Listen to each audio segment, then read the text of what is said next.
Good evening, everyone, and welcome. I'm going to call the October 17th City Council meeting to order. And as a reminder, we continue to have a remote aspect to our meetings, and both staff and members of the public may be participating in tonight's meeting remotely via WebEx. Before we begin, I'd like to announce a small change to the planned agenda. The proclamation that was scheduled for tonight will be returning at a later date with edits that highlight Issaquah's strong cultural connection to our sister city, Chefchaouen, Morocco. Until then, I invite others to celebrate goodwill, diplomacy, and cultural exchanges with me. So the first item on our agenda this evening is the Pledge of Allegiance, and I welcome you all to join. I pledge allegiance to the flag of the United States of America, and to the republic for which it stands, one nation, under God, indivisible, with liberty and justice for all. Thank you. And for those at home who may not be able to see, we have a packed house this evening, a lot of familiar faces. We're going to move into audience comments, and this is the time when the public may address the council, in person or virtually. So those who signed up in advance to make comments will be called on first. And if you are joining us virtually and you would like to make comments, please raise your virtual hand. If you're on the phone, you can press *3, or if you have joined by computer or smartphone, look for a hand icon. This can vary by device, but one option may be to go to the participant panel and choose the raise hand icon in the lower right-hand corner. If you're in the room and you did not sign up to speak, I will ask for other speakers before closing this portion of the meeting. Clerk, has anyone signed up to speak for general audience comments or indicated a desire to speak this evening? Yes. Thank you. So for those who are making comments, please direct your comments to the whole council and not to individuals. And while this is not a question and answer session, we will contact you to follow up if needed. When recognized, unmute your microphone for virtual attendees or step up to the lectern in front of council for in-person attendees. State your name, address, and relationship to the city. Speak clearly and pause frequently, and limit your comments to 5 minutes. If you're attending virtually and do not respond after your name or phone number is called, or if your connection is lost unexpectedly, the meeting will need to proceed, and you're encouraged to rejoin the meeting if able to. Personal attacks, obscene language, derogatory remarks, and disruptive behavior will not be permitted. Citizen comments, written and verbal, are an important aspect of the public process, and the city takes comments seriously. And we thank you for taking the time to address us this evening. City Clerk, can you please identify the first person who has signed up to speak this evening? Yes, and Mayor, I am getting a message that the live stream is stalled, so we may want to take a short break, Okay. A short at ease.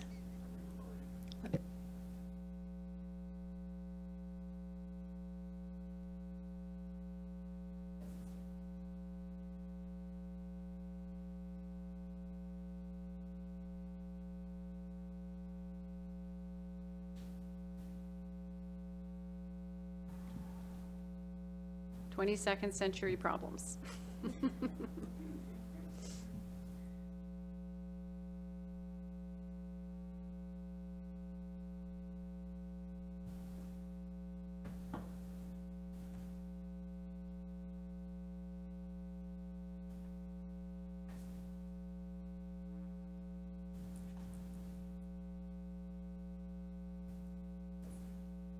Mayor, it's recording and going to channel 21, so if you're comfortable, we can go ahead and proceed, and we're working on the live stream.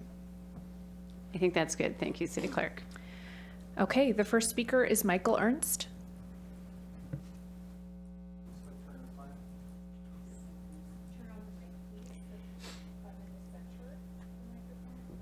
Thank you. My name is Mike Ernst, and my wife Carol is with me this evening, and my daughter Emily, and her roommates, Tim Finnegan, Lisa Lamb, and Jessica Kitts. So we own a property at 240 First Avenue Northeast, and Ann Galasso and Cheryl Hancock are also here. They're the care providers for 12 years or more at this point for these 4 young adults. we're trying to come before the council and let them know how important your work is for our benefit. We have a strong reliance on the programs that are offered through Issaquah Parks and Recreation, and it never became more apparent than during COVID when none of this existed. We have about 9, ours is an independent living arrangement. We have about 9 homes like ours in this Issaquah area, serving about 45 young adults. And when COVID hit, everything shut down. We had all these people at home full time and typically unemployed at the same time. So this was not working real well. And we were able to get some of the instructors on a voluntary basis and get them involved in doing Zoom sessions. And we hired a fitness person to go to 5 of the homes on a weekly basis and work on fitness issues. So all these activities bridged us to the great reopening, the great reset. And we were familiar with the program activity in 2019, and we were serving about 70 individuals at that time, as well as Special Olympic programs. And those did so much for our community.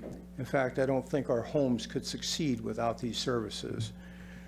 We also believe there's a big underserved part of our community which we need to reach out to, and that's going to require new programming and adding capacity to what we had available in 2019. So we're here in strong support of the budget for Issaquah Parks and Recreation, and I just want to say that we're totally convinced about how vital these services are to our people. We need to add capacity. Volunteerism is not the answer. There's a lot of tired people here. And Jeff Waitland has offered to let me participate in his monthly meetings and help guide some of the path to some of these new innovations that we think are necessary. So we certainly appreciate your support and be very happy to answer any questions that you have for us individually at any time. So thank you for the opportunity to speak tonight. Thank you, Mike. City Clerk, who's next signed up to speak? Leo Finnegan.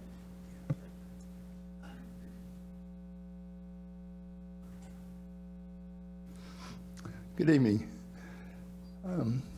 During the COVID epidemic, many of you experienced some isolation and lack of socialization with your peers. For people with developmental disabilities, they experience isolation and lack of socialization with their peers day after day after day after day, epidemic or not. Before COVID, the Issaquah Parks Department Special Recreation Programs provided the opportunity to break the isolation and to provide socialization for their peers, the people with developmental disabilities. Issaquah had the best program in King County, bar none. And I'm not exaggerating. I've been in a lot of county boards and whatever, and Issaquah, when Parks and Recs came up, Issaquah was the gold standard. And advocates for people with developmental disabilities in other cities have been talking and are talking to their parks departments and their cities to get up to the standard that Issaquah has set. It is the gold standard. So please fund the special recreation coordinator position so that people with developmental disabilities in our community will have the opportunity to enjoy the quality of life that other members of the community have. Thank you very much. Thank you, Leo. City Clerk, who is up next? The next person who had signed up is Issaquah. However, unless Issa is in the room here, I don't see that she's attending virtually. So the next person who signed up to speak is Jennifer Coombs. I see Jennifer is with us virtually. Jennifer, I'm unable to make you a panelist, so you won't have the option to turn your video on, but I am going to unmute you now to make your comments.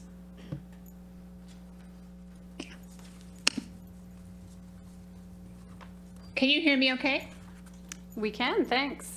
Okay, wonderful. Thanks so much for having me tonight. My name is Jennifer Coons, and I am the Executive Director of Essence Health and Research Foundation. Many people in the community know it as Project Thrive. And I just wanted to, I had been wanting to meet many of you in person. I've been working with other councils regarding human services grant funding for the last couple of weeks, and I finally have gotten the chance to attend one of your meetings. So thank you for having me here. And I just wanted to reach out to the Issaquah City Council, mostly because you've received a lot of written comments from me. Essence Health and Research Foundation was actually rejected or not included in the human services grant funding recommendations at this time. And this particular 501c3 nonprofit is based in Sammamish, but serves about 60% of the residents served through this particular nonprofit are from Issaquah. And so this was the reason why I wanted to reach out to this particular council specifically, because this is actually the last opportunity for this particular nonprofit to be included in that human services grant funding.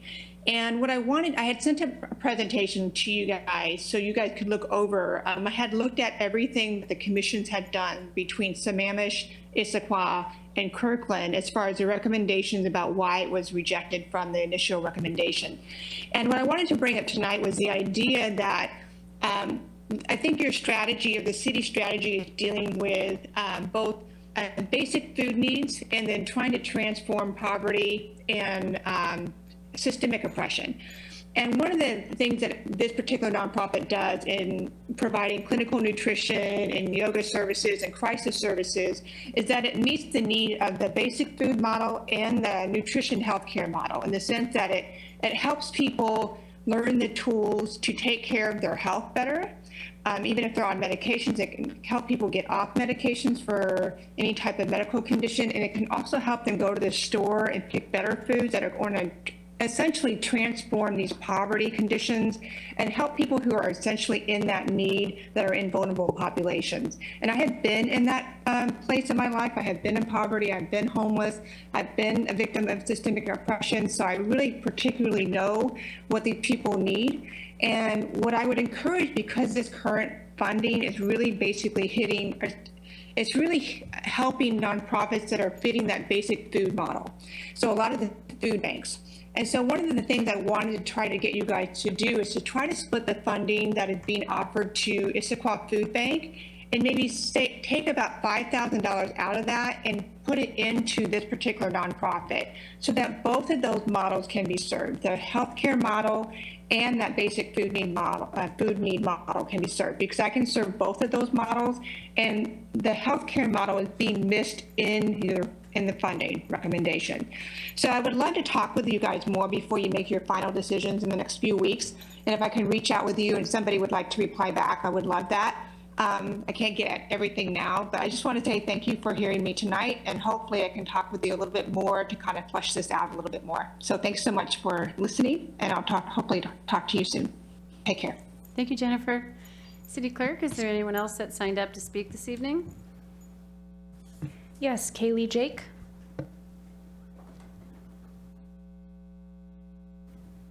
Hello, everyone. Thanks for having me. I just wanted to give you a quick update on the Garage's host home program.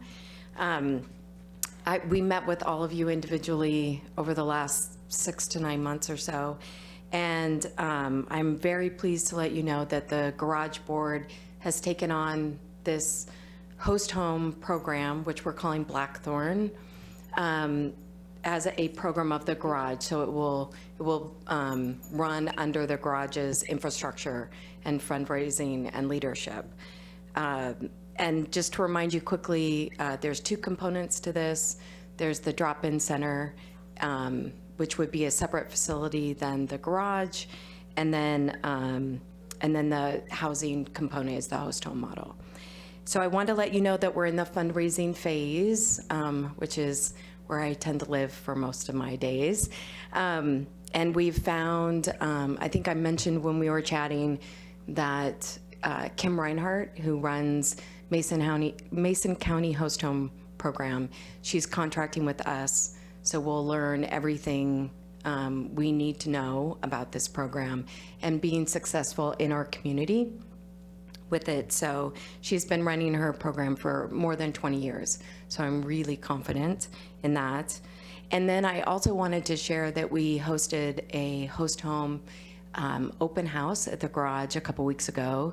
And it was amazing. We had 20 people there, and not, you expect maybe the usual suspects, but they were all new faces, and everybody signed up, and we had 4 pretty serious folks that really wanted to open their homes and were interested in learning more. So I say this all the time, but I think this is the best community. I mean, listening to all that we're doing and all that you support, it's thrilling, right?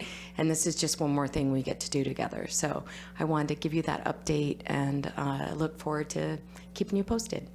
Thanks. Thank you, Kaylee. City Clerk, is there anyone else that signed up this evening? Yes, Megan Ross.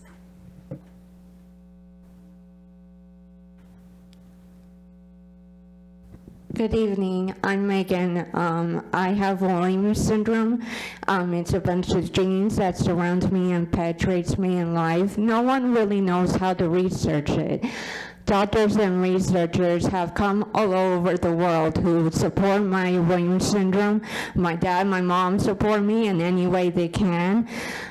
Please, if you can, to support Williams syndrome, to spread the word, to make everything possible for all the doctors in the USA, the researchers, educationers. We held a convention every 2 years since COVID hit. People all over the world don't know what Williams syndrome is, but there is a website called Williams Syndrome Association.org to help me spread awareness week, because we are 1 in 1 million genes that surrounds all of us. 2, we have unique gifts. 3, we attend conferences that are held every 2 years, and we would like a May Day Awareness Week for all participants with Williams syndrome and other special needs events at 7 days. That'll be great. Thank you. Thank you, Megan. City Clerk, do we have anyone else to speak this evening? No one else who has signed up in advance. Thank you very much. I'd like to thank everybody who came out tonight and made comments, whether in person or virtually, but in particular this very large crowd that came to address the council. We heard this evening a couple speakers in support of the budget proposal for a new position in Parks and Community Services. We heard from about some of our human services grant allocations, and we also got an update on the host home program that's being hosted at the garage. So thank you everyone for coming in and speaking this evening. We are going to continue with the rest of our meeting, and you're more than welcome to stay, but you are not required. So feel free. As a reminder, written comments can be submitted at any time to citycouncil@issaquah.gov. Council President Walsh, do you have any email comments to summarize on any of tonight's agenda topics? Oops. Sorry? Ask for any other comments.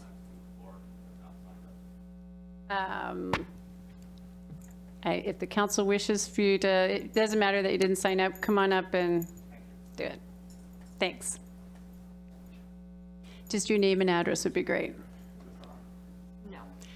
Push the button in the center and the red light should come on. There you go. Great. Thank you.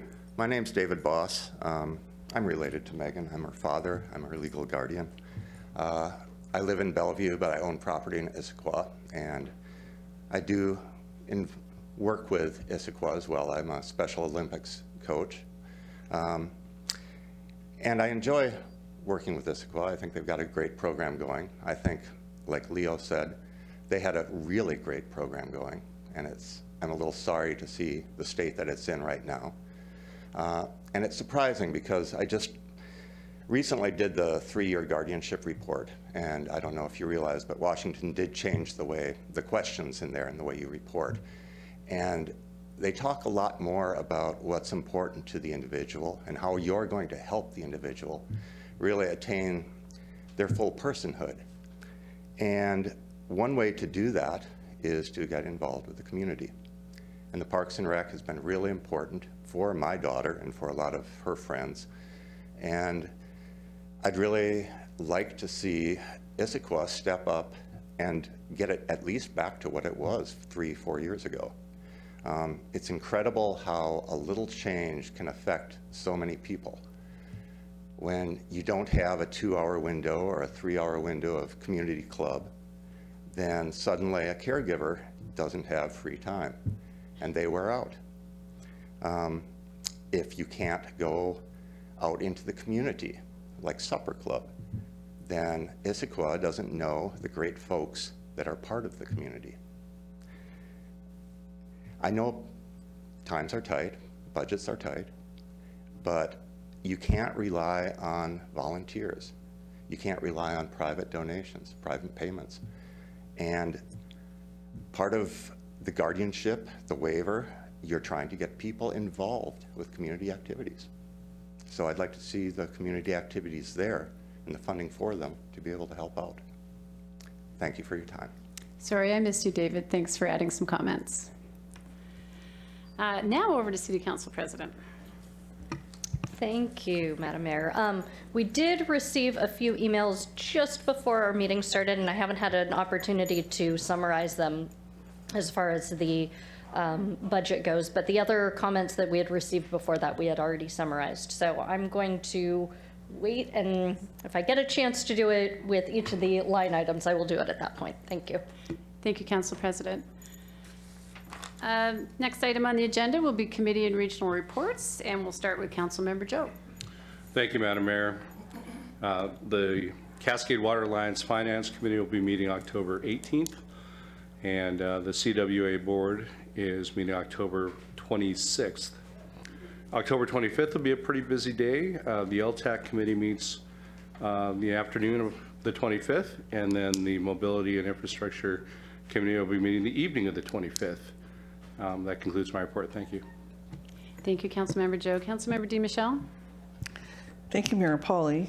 On October the 13th, I attended the Eastside Human Services Board meeting. The entire meeting was turned over to a discussion about the proposal we've had for a stronger relationship with the Alliance of Eastside Agencies. And at the end of that discussion, the board gave a unanimous authority for to go forward with that discussion. And so we are planning 2 events coming up. One will be a wider community discussion about what kinds of things would the community like to see an organization such as this do. And the other will be a smaller meeting between the 2 boards to discuss the parameters of a possible MOU. We're not discussing a specific approach yet. Some of the things we've talked about is a merger. Others is just a stronger relationship. And then the third is dissolving both organizations and creating a brand new organization. No decisions whatsoever have been made about any of those. Those are just 3 possible paths forward at this time. On October the 14th, I attended the Eastside Transportation Partnership, and we had 2 presentations. One was about the I-5 study, enormous project, and I just listened to it. It was amazing, and they're expecting their first report out by December, and that will be a seismic study of just a small part of I-5. The larger study is going to go on for the next couple of years. And then the other report we had was on Seattle's Maritime and Aviation Capital Program, which is basically the makeover at, I cannot say it without saying SeaTac, but it's now Sea Airport through 2027. And they have these amazing, amazing plans for that do-over of the airport. So those were 2 great presentations. And then the group is going to start working on their legislative agenda. And that concludes my report. Thank you, Councilmember DiMichele. Councilmember Hunt. Thank you, Madam Mayor. On Tuesday, October 11th, the King Conservation District Advisory Committee met, and we did not have any action items. We had some informational items, including an update on programming that the King Conservation District is doing, such as work with farmers to help those farmers in the county farm sustainably. The next meeting of King Conservation District Advisory Committee will be December 13th. And on October 6th, the Planning, Development, and Environment Committee met. We had 2 items. They were ID 1092, Contractor Code of Conduct, and ID 1276, Title 18, Process and Procedures. And we had very robust conversations on both of these items. On the Contractor Code of Conduct, we ultimately had a discussion about how we thought it was a listing of all of the important elements, and we thought it would benefit from having more community members' feedback on the document going forward. Ultimately, in that meeting, the city administrator proposed and the committee concurred that a community meeting on this would be a good next step. And so that was the plan that we came up with in the meeting, and the goal would be to do this within the next month or so and then have that feedback returned to the committee. There is also a checklist that is currently used by the Community Development and Planning Department. And so what we discussed is that likely the vehicle for enforcement of this code of conduct for contractors would likely, the enforcement would come about through that checklist, and then the code of conduct would be more like an umbrella, and it would be the way that, and we would need to facilitate communication between the community and the developers so that they knew who to contact if they had a question or a problem. So really thinking of it more as a communication mechanism. So because that element of it was so important, we felt like we wanted information from folks about how they would best, how they would like to receive that information and interact with developers. So we will get feedback on that, and then the committee will discuss that and come back to the full council, likely, I believe, the beginning of next year. On Title 18, Process and Procedures, there were 2 questions that were asked of the committee. One of them was on vesting, and for vesting, we recommended going with the staff recommendation, which was for the city to allow vesting as provided in state law and as specified in active development agreements. And then the other question that, the other policy question that we discussed was about level of review. So we were asked what size of building should be reviewed administratively versus by the Development Commission. And on this topic, we had a lot of questions. We ultimately wanted to get more information about how it would affect, how any of the proposed options would affect the Development Commission and their workflow, and also the timing. We wanted to make sure that we weren't making a process that would take a lot more time for going through the process for anyone involved. And so we wanted information about how it would affect timing, and then also about how this is done in neighboring cities. So ultimately, we felt we needed more information to make a decision, or to make a recommendation rather, on that element. And then we had feedback on streamlining of definitions, which was a majority of this section in terms of the pages of code that we reviewed. The next meeting of Planning, Development, and Environment Committee will be November 1st. And we will have 2 items at that meeting as well. There will be the 2022 comp plan amendments and East Side City's interlocal agreement for climate program. And I have 2 more reports. On October 13th, I attended the K4C elected officials workshop, and I believe Councilmember DiMichele attended as well. We heard from cities about implementation of climate action plans and about upcoming legislative session. And we heard one takeaway was that we are on track to reduce emissions, but not on track presently to achieve our goals. And so collectively, we must do more to address the climate change. And this was a special workshop for elected officials. There will be a public workshop on this topic later, and I don't have a date for that yet. And then last, but certainly not least, very special report related to the Kokanee Interlocal Agreement Management Committee. On October 12th of last week at sunset, I represented Issaquah at a ceremonial release of kokanee salmon into Lake Sammamish. This work is the result of hard work from many partners working together, including the Snoqualmie Tribe, King County, and the cities of Bellevue, Issaquah, Redmond, and Sammamish, and many partnering agencies. And it was a really beautiful event, and the city did a great job putting together a video of the event where there's a drone, you can see the boats going out and the little salmon fry, little kokanee fry, going off into Lake Sammamish, and it's really beautiful. So I encourage you to check it out on the city's social media channels. And that concludes my report. Thank you, Councilmember Hunt. It's amazing how excited we get about salmon. Councilmember Ray. Thank you, Mayor Pauly. It is hard to follow kokanee. The East Side Fire and Rescue Board of Directors met on October 13th. There were two items on the agenda. First, the board approved the 2023/2024 revenue expense budget for the agency. It's the same budget that was presented at our October 3rd council meeting by Assistant Chief Ben Lane.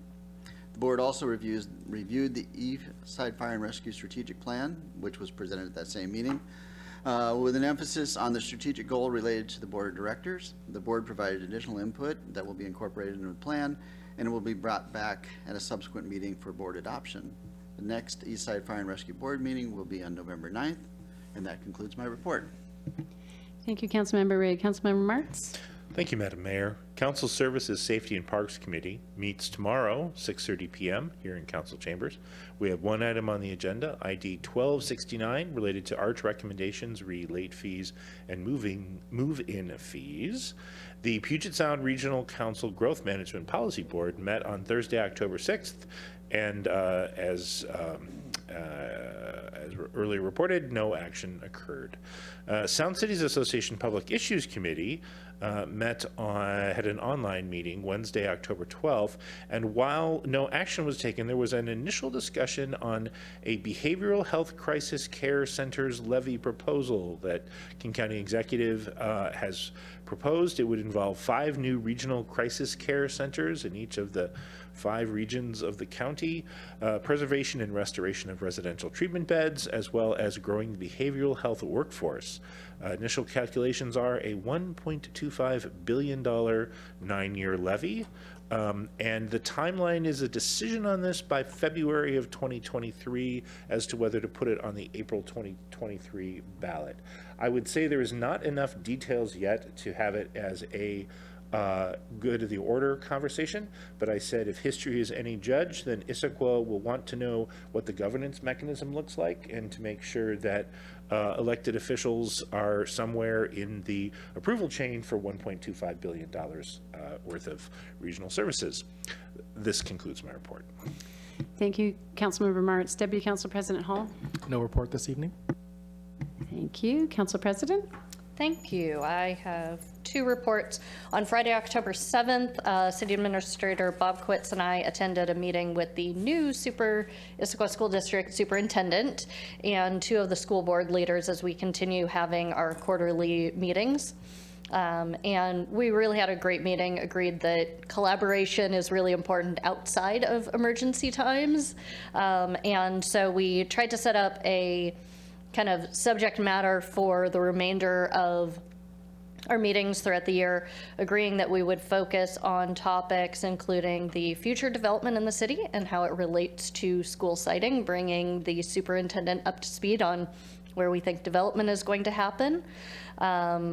We wanted a meeting on our shared resources, such as the city pool and the school's fields, and how that agreement happens. And then we wanted to really talk through, both of us have human services efforts, as well as the food bank and lots of nonprofits and East Side Fire and Rescue, and how we can be more closely aligned with that work. So we're still working out when those meetings are. There's also some initial conversation about maybe having a joint meeting between the full council and full school board, which we haven't since before the pandemic. And so I'm talking about that as an opportunity. And then the next Affordable Housing Committee meeting is scheduled for Thursday, November 3rd, and I assume we will continue talking comprehensive plan and how to allocate all of the housing needs across, but I do not have that agenda yet. That concludes my report. Thank you, Council President. Next item on the agenda this evening is the mayor's report. There will be no executive session this evening. None is scheduled.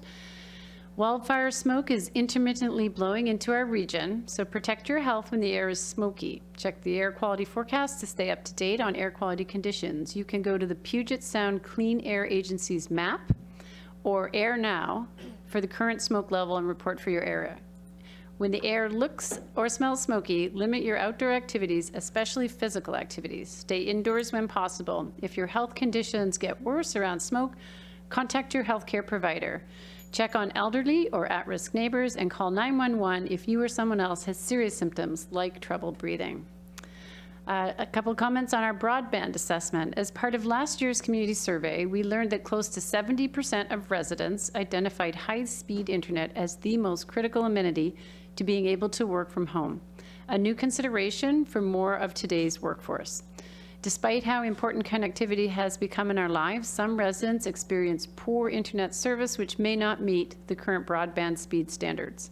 In order to get a better picture of the internet service across the city, I'm excited to share that this week we will launch a broadband assessment survey.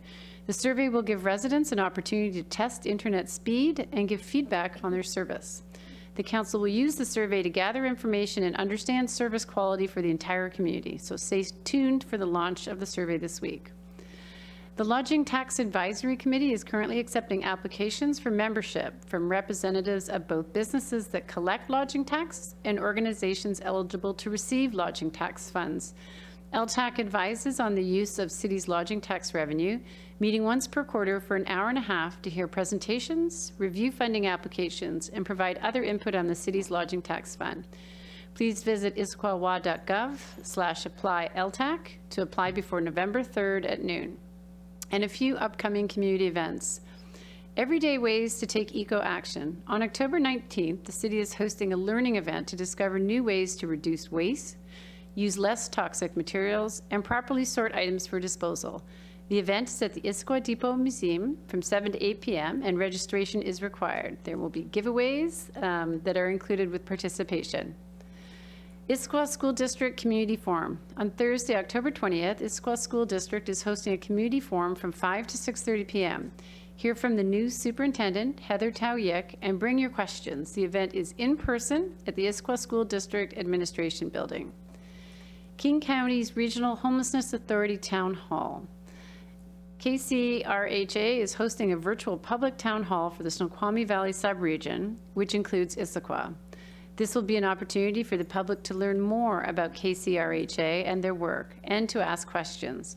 The town hall will be held virtually from 4 to 5:30 p.m. on October 20th. And to learn more and register, please contact Nigel Herbig, Intergovernmental Relations Manager for the KCRHA. And there's a planting work party coming up. Join the Friends of Lake Sammamish to plant garden and restore habitat on Sunday. Friends of Lake Sammamish to plant, garden, and restore habitat on Sunday, October 30th from 10 a.m. to 12 p.m. Friends of Lake Sammamish State Park will provide snacks and supplies, but dress for the weather. And that concludes the mayor's report. Next item of business this evening is the consent calendar, which was distributed to council in advance, and if authorized, the items on the consent calendar will be considered together and approved by one motion. Have the payables and payroll been reviewed? They have. They have. Thank you. Does any council member desire to remove any item from the consent calendar and consider it under regular business? Seeing none, would you have a motion? Council President. I move to approve the consent calendar as presented. Second. It's been moved and seconded. Is there any council discussion? Hearing none, then the motion before council is to approve the consent calendar as presented. All those in favor signify by saying aye. Aye. Those opposed? That carries 7-0. Now we're going to move in. I'm touching the mic too much. Now we're going to move into the regular business portion of our meeting, and we'll start with AB 8402, the 2023-24 budget ordinance.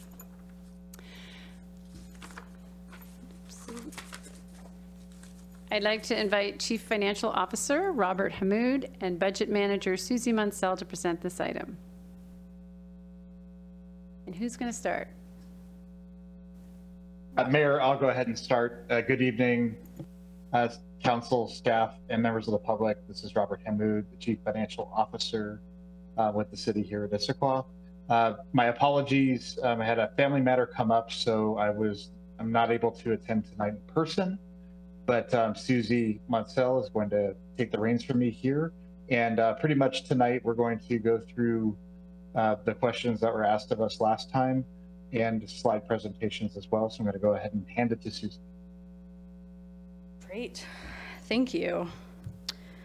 So turning quickly to where we are in the deliberation schedule, we transmitted the budget on September 19th. We've had some various touch points, including some deliberations, some overviews, the public hearings.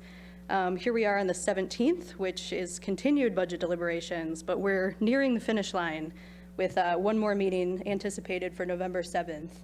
And we'll touch more on what kind of happens between now and then a little bit later in the presentation.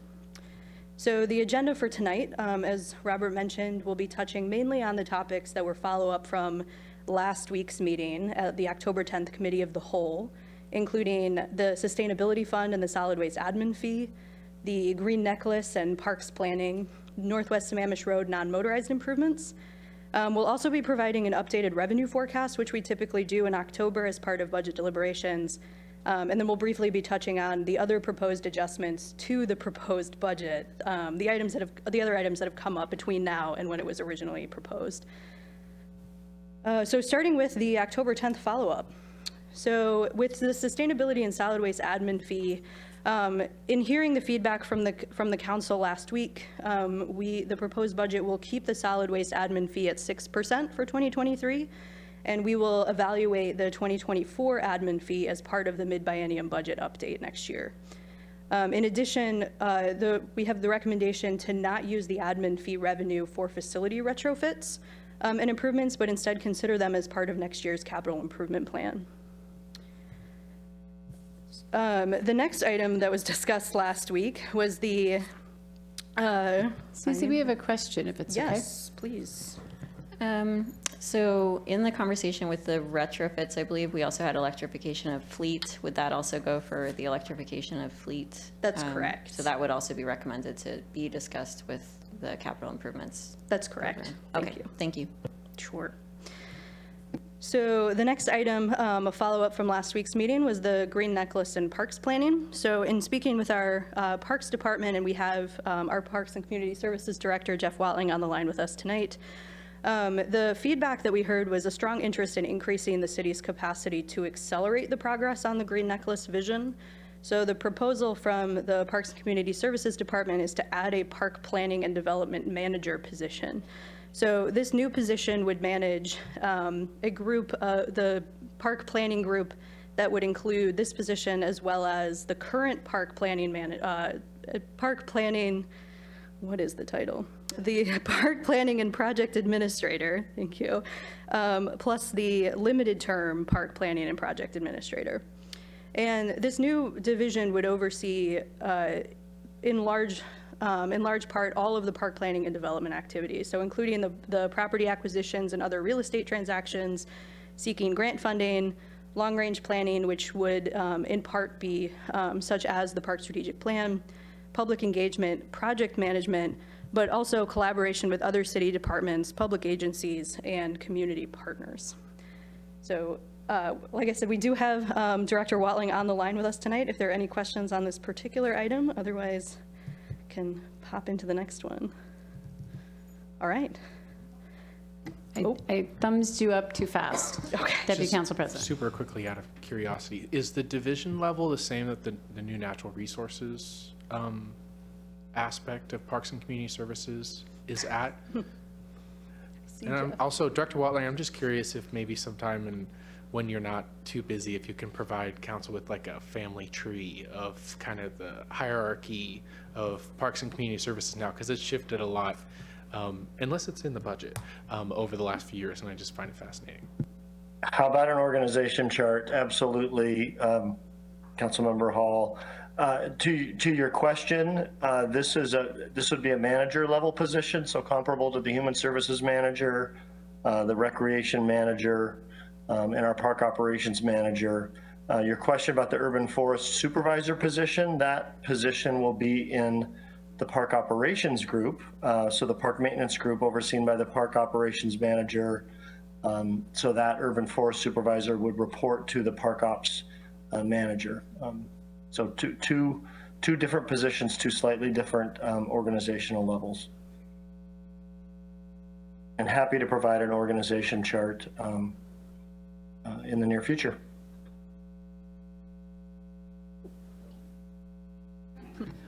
Way too fast tonight. Councilmember Martz.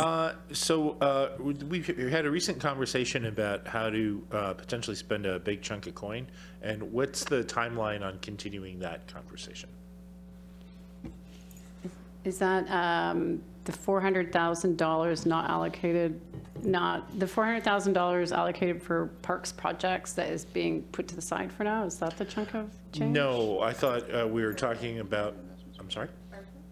Yes. ARPA. Yes. The big $4 million.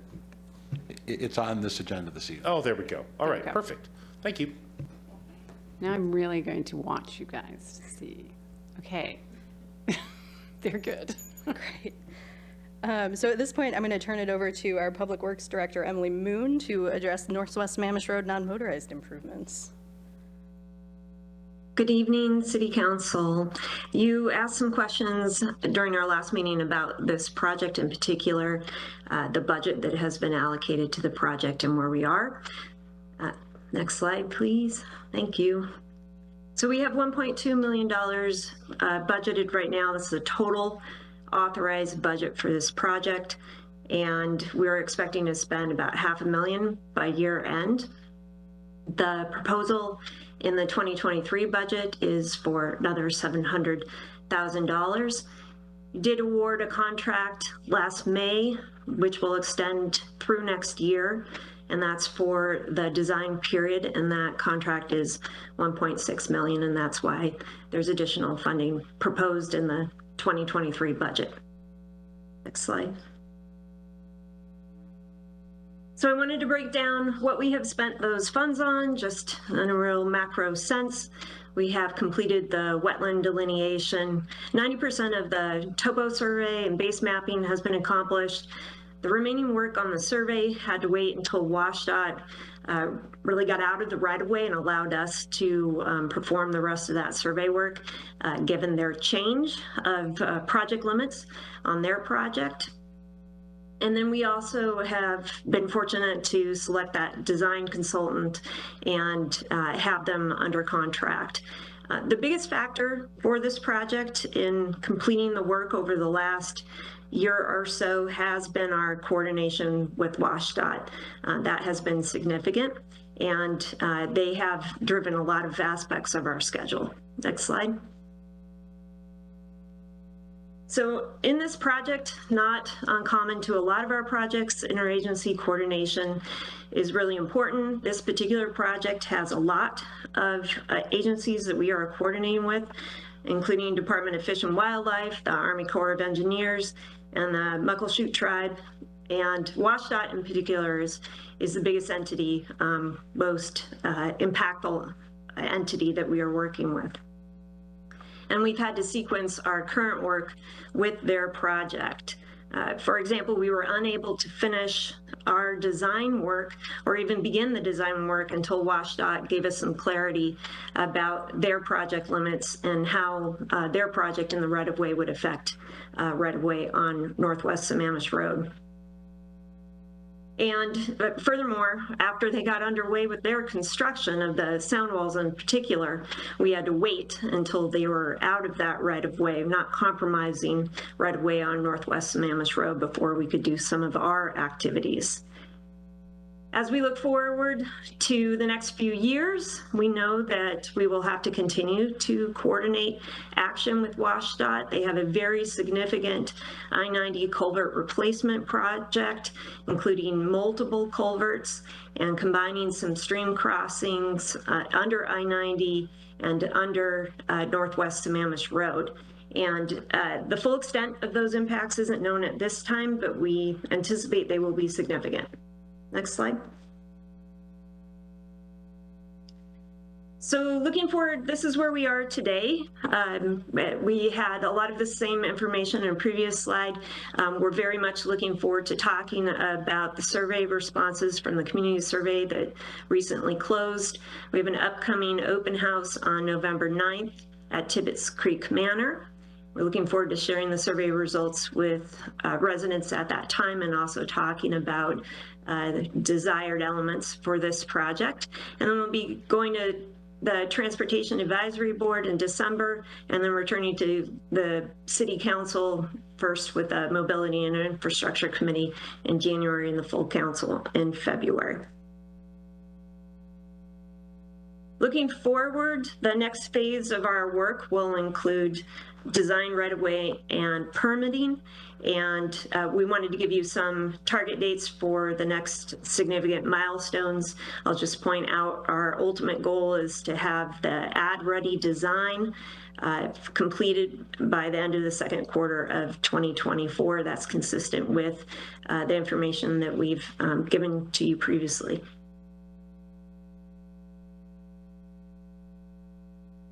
And lastly, I just wanted to give you a little bit of context about some other factors that have been affecting our timelines on projects, this project and others.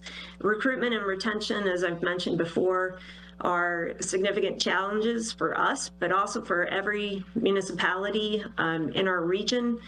And every government entity is attempting to hire a lot of engineers right now, or engineering service firms, and that's due to the influx primarily of federal funding. We're also finding that professional firms are near capacity or at capacity, and that a lot of local municipalities are also competing with Sound Transit for engineers.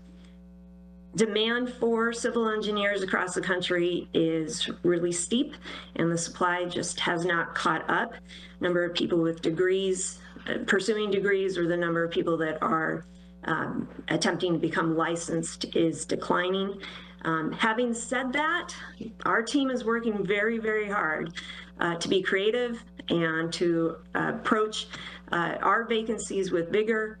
And I have great optimism that we'll be able to fill our vacancies with great teammates, and that we'll be able to carry out all of these projects moving forward. But we did want to express to you that that has been a challenge for us as well as all the other municipalities in our area. I spoke a little bit about the complexity of our projects and the need for interagency cooperation. That's an ongoing factor that comes with sometimes changing requirements, whether they be environmental or funding requirements or documentation requirements. All of those take more time. And then lastly, another factor for our capital projects is that we have ongoing work that isn't capital in nature, and initiatives or programs that we are also managing out of the transportation division. And looking forward, some of those projects that are non-capital that this group will be tasked with are the ITS plan and the concurrency update. This group also is responsible for working through our C-Click-Fix customer response management system tickets, and working on planning and operations coordination, along with emergent issues. So all of that keeps them very busy and competes for time on capital project work. But as I said, we're working smarter, trying to make sure that those tasks and duties are spread across all the employees in our division. And then lastly, we've mentioned before, inflation and supply chain issues will continue to be something that we have to monitor and contend with as we move forward to fund and build these projects. Be happy to answer any questions. Thank you, Director Moon. Councilmember Mertz? Thank you, Madam Mayor. I guess my question would be, if we had a $500,000 burn rate on this project in 2022, and we're going to have something like a $1.2 million burn rate in 2023, do you have the staff necessary to support the increased project effort? Because I know a lot of that is external expenses, but you have to have all the people that monitor those expenses. is the question. That's correct. This project is currently staffed. We have significant vacancies right now, and we are working really hard to fill those spots. But this project in particular is being project managed by our utilities manager, who was formerly in the transportation division. So as you can see, we're using all available resources to try to get this project done. Thank you. Councilmember Ray? Thank you, Mayor Pauly. I'm going to ask the most unfair of unfair questions, so I'm just going to preface it by that. But if you were to buff up your crystal ball, Emily, when do you think we would have the ribbon cutting on this really nice piece of non-motorized connectivity for our city? Councilmember Ray, it is impossible for me to answer that question, in part because we have yet to design it, therefore we have not estimated the cost of construction fully, and we have not identified the funding sources for this project. You layer on top of that WashDOT's timing for their project and the implications it has for ours, and it becomes very difficult to predict that. I believe we have construction phase shown, but unfunded on our capital list, and that's all I can say at this point in time. We would expect that the construction itself would span potentially more than 1 year as well. Councilmember Ray, thank you for that question. I think what I've been hearing when I've been listening to council is, while it may be unfunded at this point in time, it is a very high priority for this council and this community. And so those conversations will be robust when we get to the phase of having that design and having those costs. So thank you for that. Director Moon, I wonder if you could have any information available on whether or not WashDOT will be meeting their budget on their project and using the $3 million, requiring the $3 million that the city of Issaquah put up as kind of a guarantee in order to get that space on the right of way. I'm so appreciative of that project because I don't know how we would have done our project without it, but are you aware of the progress in terms of cost overruns or being within budget? Madam Mayor, I'm not, but I would be happy to get that information back to you and city council members. Thank you so much. Additional questions on this project? Thank you, Director Moon. Absolutely. Great. So moving to the updated revenue forecast and fund balance forecast. So as I mentioned earlier, historically, we do come back as part of budget deliberations in October with an updated forecast. In particular, because the revenues that our budget is based on are back from the August forecast, which is primarily going to be actuals through April, based on the timing of when we receive certain revenues from the state. So with that in mind, we have an updated forecast with actuals through September. And the result of that is that the big four revenues in the general fund, which are going to include sales tax, property tax, business and occupation tax, and utility tax, are really holding to that August forecast. We're really not seeing a huge differential from August. And the one thing that we have seen, however, in the general fund, based on conversations with our community planning and development department, is we want to anticipate an adjustment to the timing of some of those large development projects that we tend to see every year. When we build the forecast in August, it's based on the best information that we have at that moment in time, but especially these large projects do see some adjustments over time. So the net impact of that is there is one project that will be shifting the timing, anticipated timing, from 2022 to 2023, but that revenue is still anticipated. And there's another project that at this moment in time, we do not believe is going to be moving forward. So that eliminated some revenue from 22 and 23, and as well as shifted quite a bit from 22 to 23. And then overall, the impact of these revenue changes in particular is that because we're shifting from 22 to 23, there is an increase in overall 23 revenues over 2022, but that is largely also the result of a reduced 2022 forecast. So I want to see if there are any questions on that. Great, awesome. So from the adjustments we've discussed so far this evening in the general fund, including the revenue forecast and that parks planning position, This slide, I will not go through all of these many numbers, but we wanted to highlight two pieces in particular. So first, that ongoing capacity, the difference between ongoing revenues and ongoing expenses. In our originally proposed budget, by the end of 2024, we were looking at a surplus of ongoing revenues of about $500,000. Now we're looking at still a surplus, but by $300,000. And in addition, with those adjustments, we had proposed the budget by the end of 2024 with an ending undesignated fund balance of 17%.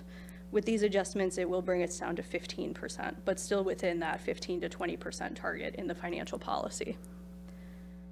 And one thing that I do want to note here too, speaking of ongoing capacity, this budget does not include any one-time funding for ongoing activity. We have sufficient ongoing funding for ongoing activity. Great, so departing from the general fund, there are a few additional adjustments we wanted to highlight from the originally proposed budget. And both of these items were discussed in September. So the council approved in September a Department of Commerce Climate Planning Grant for the Sustainability Fund, and that is $30,000, both in revenue and expenditures in 2023. And then following the Lodging Tax Advisory Committee recommendation in September, we did increase the funding for marketing activities in 2023 and 2024. On the capital side, there were 4 projects that we've adjusted from the proposed budget.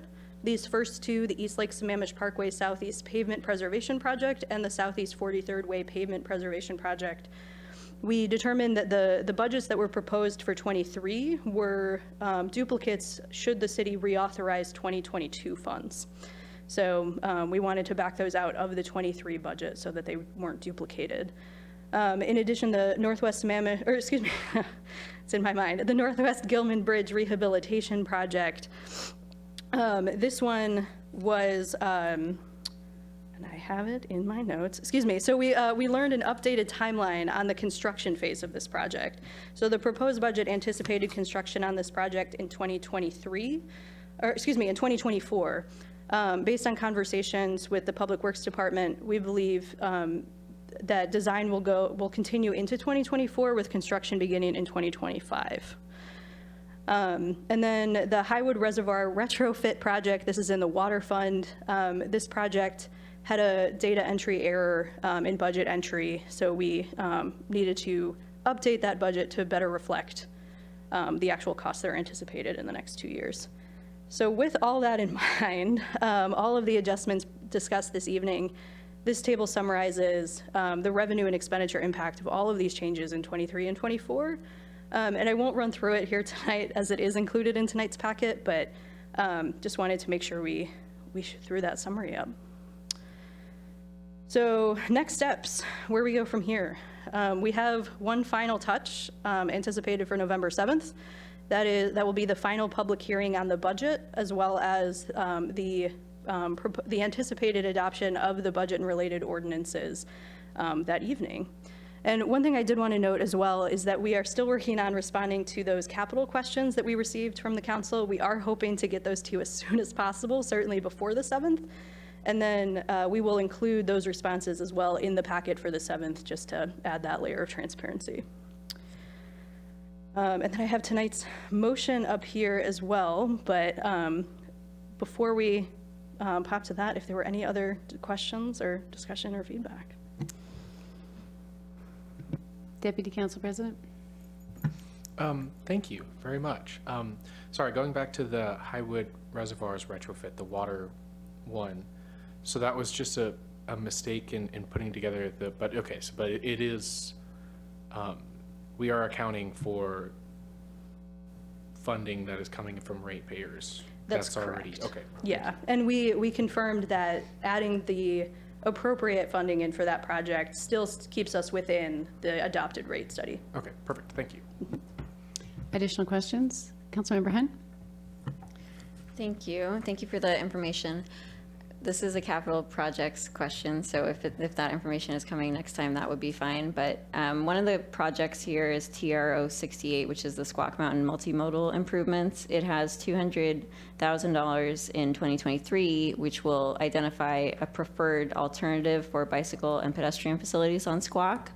But then 2024 currently has a dash, which I take to mean that we don't yet know what that cost is, but not that we're not planning on funding it. And so I'm wondering how council can, given that this is a 2-year budget, how we can think through these projects where we know there will be a cost. It will not be zero in 2024, and it is a project that's been on our radar and on our high priority list for a long time. Absolutely. Hearing the feedback from the council, both as we were preparing to transmit the budget and throughout deliberations, those are the sort of questions we are hoping to address in that additional information, both what is anticipated for future phases as well as what the dollars in the proposed budget are anticipated to accomplish. Councilmember Hand, I would also suggest that Council President would have an opportunity to include comments like that in the letter from the council that goes with the adopted budget, suggesting things that the council would like to follow up on in 2023 for the 2024 budget. Okay, any other questions? I'm not seeing any other questions at this time. Thank you, Susie. Thank you, Director Moon, and thank you, Robert, for being here. Is anyone prepared to make a motion? Council President? Thank you. Let me navigate over there. I move to direct the administration to proceed to finalize the proposed 2023-2024 budget ordinance incorporating the changes presented at the October 17th City Council meeting. Second. It's been moved and seconded. Is there any additional council discussion? Not seeing any. All those in favor signify by saying aye. Aye. Those opposed? That carries unanimously, 7-0. The next item on, thank you all. The next item on our agenda this evening under regular business is AB 8439, the 2023-24 State Legislative Agenda, Priorities and Policy Manual. The action before council this evening will be to direct the administration, and this item is before the City Council for discussion and direction. Adoption of the legislative agenda will be requested at the November 7th City Council meeting. And I'd like to invite our city lobbyist, Shelley Helder, to present this item. Welcome, Shelley. Good evening, Mayor and Council. Good to see you all this evening. As you stated, I am Shelley Helder, and I have the privilege of serving the city's... Shelley, this is Tisha. It's a bit hard to hear you. I'm wondering, and I'm partly saying this, Olin upstairs might be able to help us out with that issue in the room here, but if you could just pull your mic a little closer, that would help. Okay, maybe I'll just speak a little louder. Does that help? Yes. Okay, great. So I have the privilege of serving as the city's state lobbyist, assisting you all in advancing or in advocating for the city's priorities at the state level. And I'm here this evening to help the city prepare for the 2023 legislative session. Next slide. So tonight I'm going to briefly review the city's outcomes from the 2021-22 legislative biennium. I'll outline some expectations for the 23 legislative session. I'll describe the city's legislative program, the documents that are developed to guide the city's engagement in Olympia, and then I'll wrap up by talking about next steps. Following my presentation, I welcome your input on the draft documents that are in your packet. Next slide. So before we begin discussions on the city's priorities for the upcoming biennium, I want to remind the council of your priorities from the last cycle, because it often takes several biennia to accomplish a priority, particularly when it comes to transportation priorities. So last biennium, the city had 4 priorities, and we were successful in advancing 3 of the 4. The one that was not advanced, the I-90 crossing, is one that I'll discuss more in a moment. But on the screen are the 4 priorities from the last biennium. Next slide. So looking ahead to 2023, it will be the first year of the 2-year biennium, and it's scheduled to be an 105-day session, 105 consecutive days. The legislature will develop a new biennial operating, capital, and transportation budget.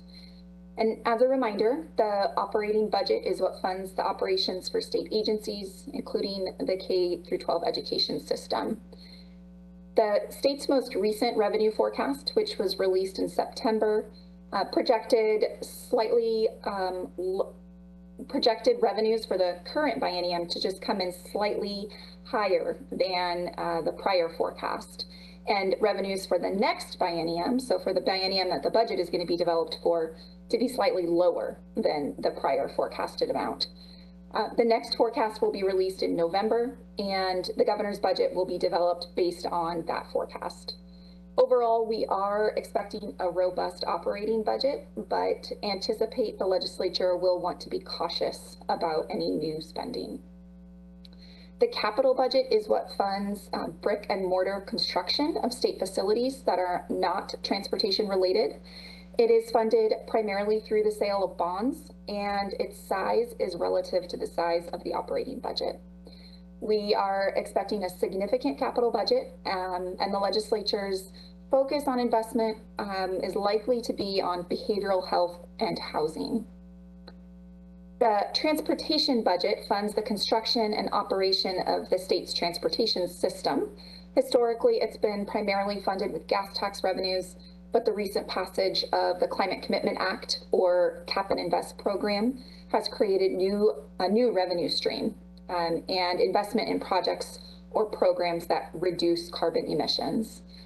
The transportation budget will be primarily focused on providing guidance for implementation of the recently passed Move Ahead package. So those are as a quick overview of the budgets. In addition to the budgets, the legislature will consider thousands of policy bills. The outcome of the November election, of course, will determine the political split of both chambers. Based on the August primary, it is anticipated that Democrats will maintain the majority in both chambers.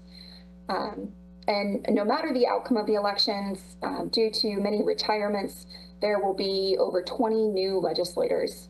And following the election, each caucus will select their leadership, which is influential in determining what priorities are addressed by the legislature in the coming year.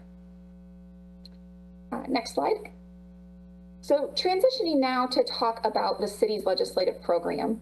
Issaquah has 2 documents that guide state legislative engagement: the legislative priorities and the policy manual. And because the state operates on a 2-year cycle, we advise clients to adopt documents that align with that 2-year cycle, and then make amendments to those documents as needed in preparation for the second year.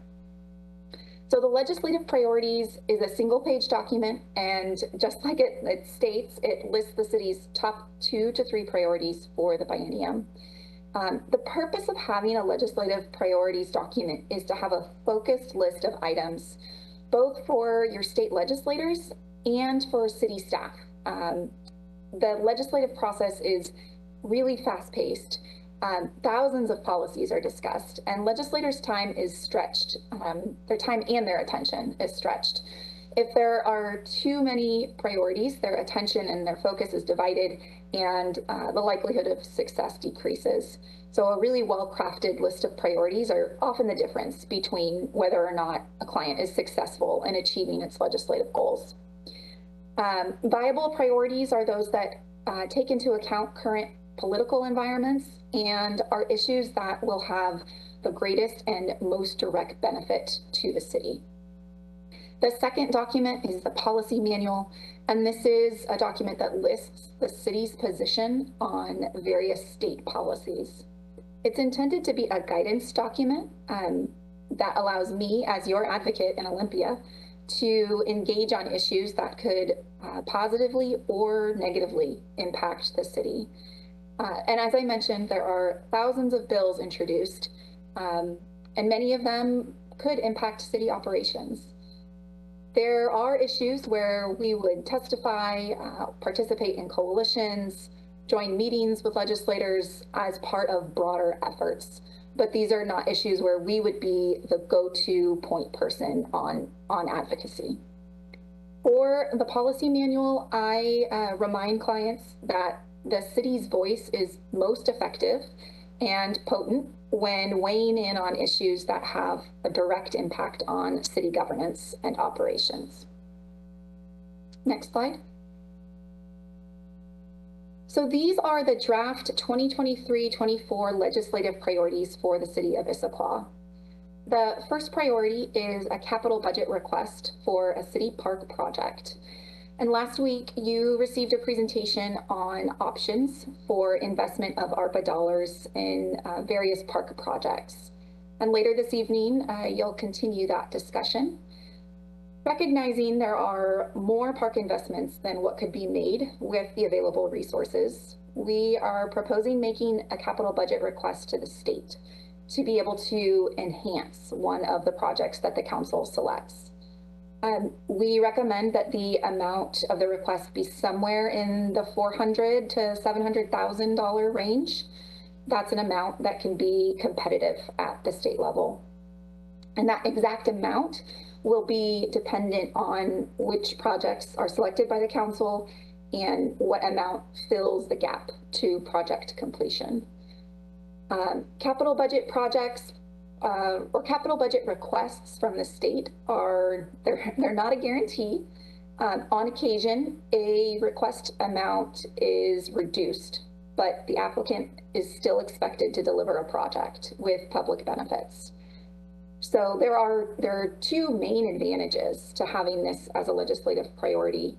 The first is that the state would be the last dollar in for this potential park project, and the projected timeline of the improvements would allow the funds to be spent within the biennium, which has been a challenging task for the city with past capital budget awards from the state. Moving on to the next proposed priority, it is in recognition of our current housing crisis and Issaquah's desire to be part of the solution. And the factors contributing to the housing shortage are complex, and the solutions need to acknowledge that.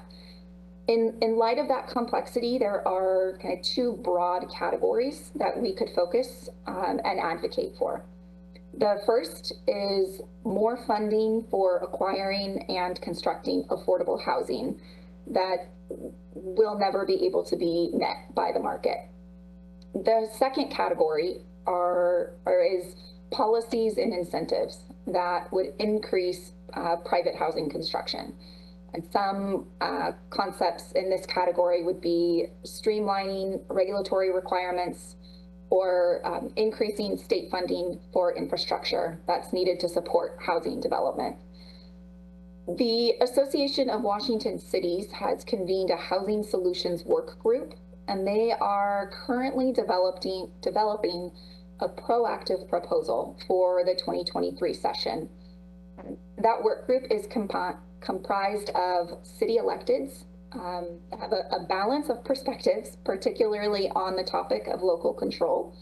And they're wrestling with the need for balance between state and local engagement. And they're developing a package that will hopefully move the needle for housing and be palatable to the majority of city members. They are aiming to have recommendations in mid-November, and depending on that outcome, their proposed package is something that the city may choose to support within this category. The final priority is a call for continued and even greater partnership with the state to accomplish the city's transportation goals. This priority has three components to it. The first is continued exposure to the city's desire to have an additional crossing of I-90 in central Issaquah. The last few years, the city requested funding from the state for pre-design, but we were unsuccessful in securing those funds. And for a variety of reasons, but generally the state doesn't like to be the first dollar in. And they have been much more cautious in recent years about funding planning for projects that will require them to spend more money in the future in order to achieve a public benefit. But the good news is that the city, you all chose to fund the necessary planning work, which demonstrates local skin in the game, and it increases the competitiveness of the project. Since that planning work is still underway, our priority for this biennium is to continue education and exposure to the benefits of the project. It is typical for transportation projects of this size to take several years to advance. But the city's consistency and advocacy for this project is really important. The second component of this priority is the widening and safety improvements on State Route 18. And some of you may be thinking, well, wait, that was funded last year. And you are correct. The Move Ahead package fully funded the project, but it is a 16-year package, and it was adopted without a timeline for the funding, meaning some of the projects may not receive their funding for several years. At a bare minimum, the legislature will need to decide which projects will be funded in the upcoming biennium, and hopefully give some assurance to projects that will be funded in the next biennium, the 25-27 cycle. So we would be advocating that the funding for State Route 18 be allocated to align with the earliest available construction timeline. And again, it is not as heavy of a lift as securing the funding. That has been done, that's accomplished, but having the timing at the correct time is just as critical for the project delivery. And finally, there are a handful of city transportation projects. You heard an update on one earlier this evening that require coordination with WSDOT. I just described another two. There's also a desire to improve the management of traffic lights at several intersections throughout the city. Those are currently managed by WSDOT. I'm sure, as you have heard from many staff presentations, there's seemingly endless need to coordinate with WSDOT. But the agency's ability to work with the city and be collaborative partners is impacted by their workforce shortage. And so this request is simply shedding light on the importance of the WSDOT workforce and making the connection for legislators on the direct impact that workforce has on the delivery of transportation projects in their district. Next slide, I'm almost done. So the policy manual is the second document. It outlines the dozens of other issues that the city advocates for or against. The draft document in your packet includes many topics that are perennial. They come before the legislature in some form or fashion every year. The document is organized alphabetically by subject area for ease of reference. For the sake of time, I am not planning to review every statement in the document, but if there are statements that you would like to see changed or policies that are missing, that is the feedback that we're hoping for. By and large, this document is carryover from the city's previous policy manual. The majority of updates are based on what occurred in the last legislative session, as well as some city staff recommendations. Before I wrap up, I just want to talk through briefly what the next steps are. So next slide. So following tonight's discussion, I will work with the city staff to incorporate the feedback you all provide, and final versions will be included for your November 7th meeting. That date is flexible if it needs to be adjusted, but we want to make sure that we have adopted priorities before our meeting with the delegation in December. On November 30th through December 2nd, the legislature will convene for their committee days. This is the somewhat unofficial beginning of policy discussions for the 2023 session. December 7th is when we have scheduled the city's annual legislative breakfast with the 5th and 41st district legislators. And on January 9th, the 2023 legislative session will begin. Once session is underway, I will be providing you all with routine written updates. So that is the end of my presentation. Hopefully there is still time for you to have some questions and listen to your feedback on these draft documents. Thank you very much, Shelley. I know Deputy Council President was holding on to a question, and I'll look to see if any other mics go up as well. Are you ready? Hi, Shelley. Thank you very much for that presentation. I actually have several questions, but I'll just start with one for now. Clarifying from earlier in the presentation, when you were talking about the operating budget, did you say that you expect it to be smaller this year than in previous starts to bienniums, and why was that? No, sorry, the revenue forecast for the upcoming biennium was lower than the previous revenue forecast. Okay. Yeah, so I do expect a very robust operating budget. Okay, yeah, I do too, which is why I was puzzled. Okay, thank you. Thank you. Councilmember Ray, followed by Councilmember DiMichele. Thanks, Shelley. Under the policy manual, I was kind of cruising through it, and I stopped on the Opportunity Center, which is kind of a long-standing policy that we've been pushing. And when it says that we'd like to move the $3 million that was awarded for the Opportunity Center from the 19 budget to be completed by the end of 2025, a couple of questions in there. Is the end of 2025 the end of the state's 2025 or the end of the calendar 2025? Because there's a 6-month difference between those two dates. And then also, do you foresee any difficulty in getting that kind of reallocated? Yeah, good question. So my understanding is that it would be completed by end of calendar year 2025. But the way that the reappropriation would work is typically capital budget appropriations are they're funded in a 4-year time frame. So if you recall, we received this funding in 2019, and because capital projects take so long to construct, there's an additional 2-year buffer that's usually in place. So now that we're coming up at the end of that 2 years from when it was appropriated, that's why we're asking for the reappropriation.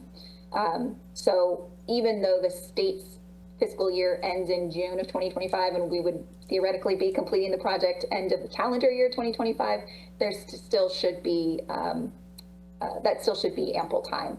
In terms of how difficult of a request this may be, I really don't have a good sense of that right now. I know there is really high demand for behavioral health facilities throughout the state, and I think part of the question of how difficult it is will come down to what types of requests the legislature receives for these resources.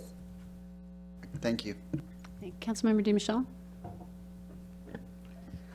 So I have 4 items that I'd like to talk about, and if I'm quite willing to do 2 and yield, go for it. Okay. The first one is the 4th bullet under affordable housing, health, human services, and homelessness in the policy manual, Shelley.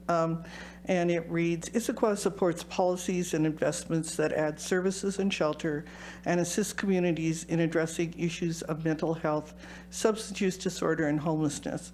And of course, I support all of that, but what worries me about that statement is it bundles together mental health, substance use disorder, and homelessness, and it kind of feeds into that narrative that homelessness is caused by either mental health or a substance use disorder. And in fact, study after study has shown that only about 35% of homeless people suffer from either of those or both. And yet it's a kind of a handy coupling that sort of takes people off the hook for finding housing solutions for the majority of homeless people. What they need is housing, period. And so I'm wondering if we can rewrite that perhaps into 2 statements. One would be about addressing homelessness, and the other one would be addressing mental health and substance use disorders.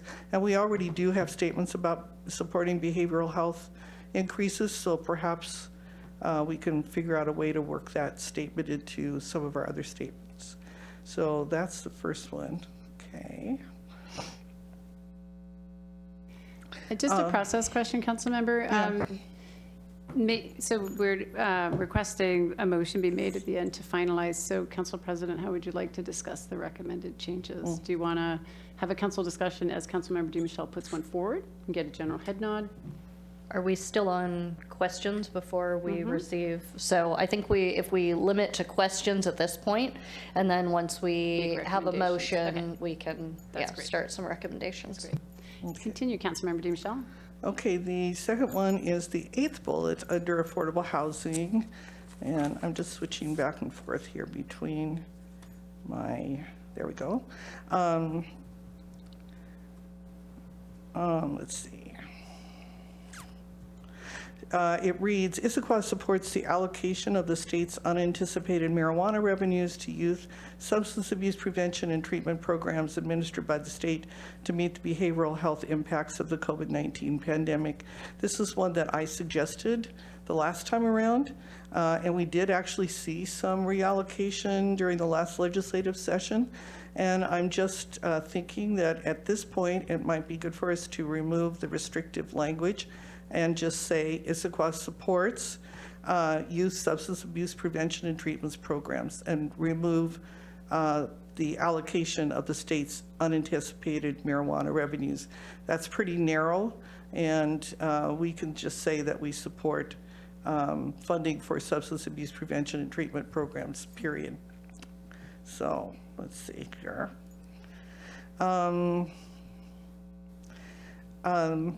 The third one is kind of an addition.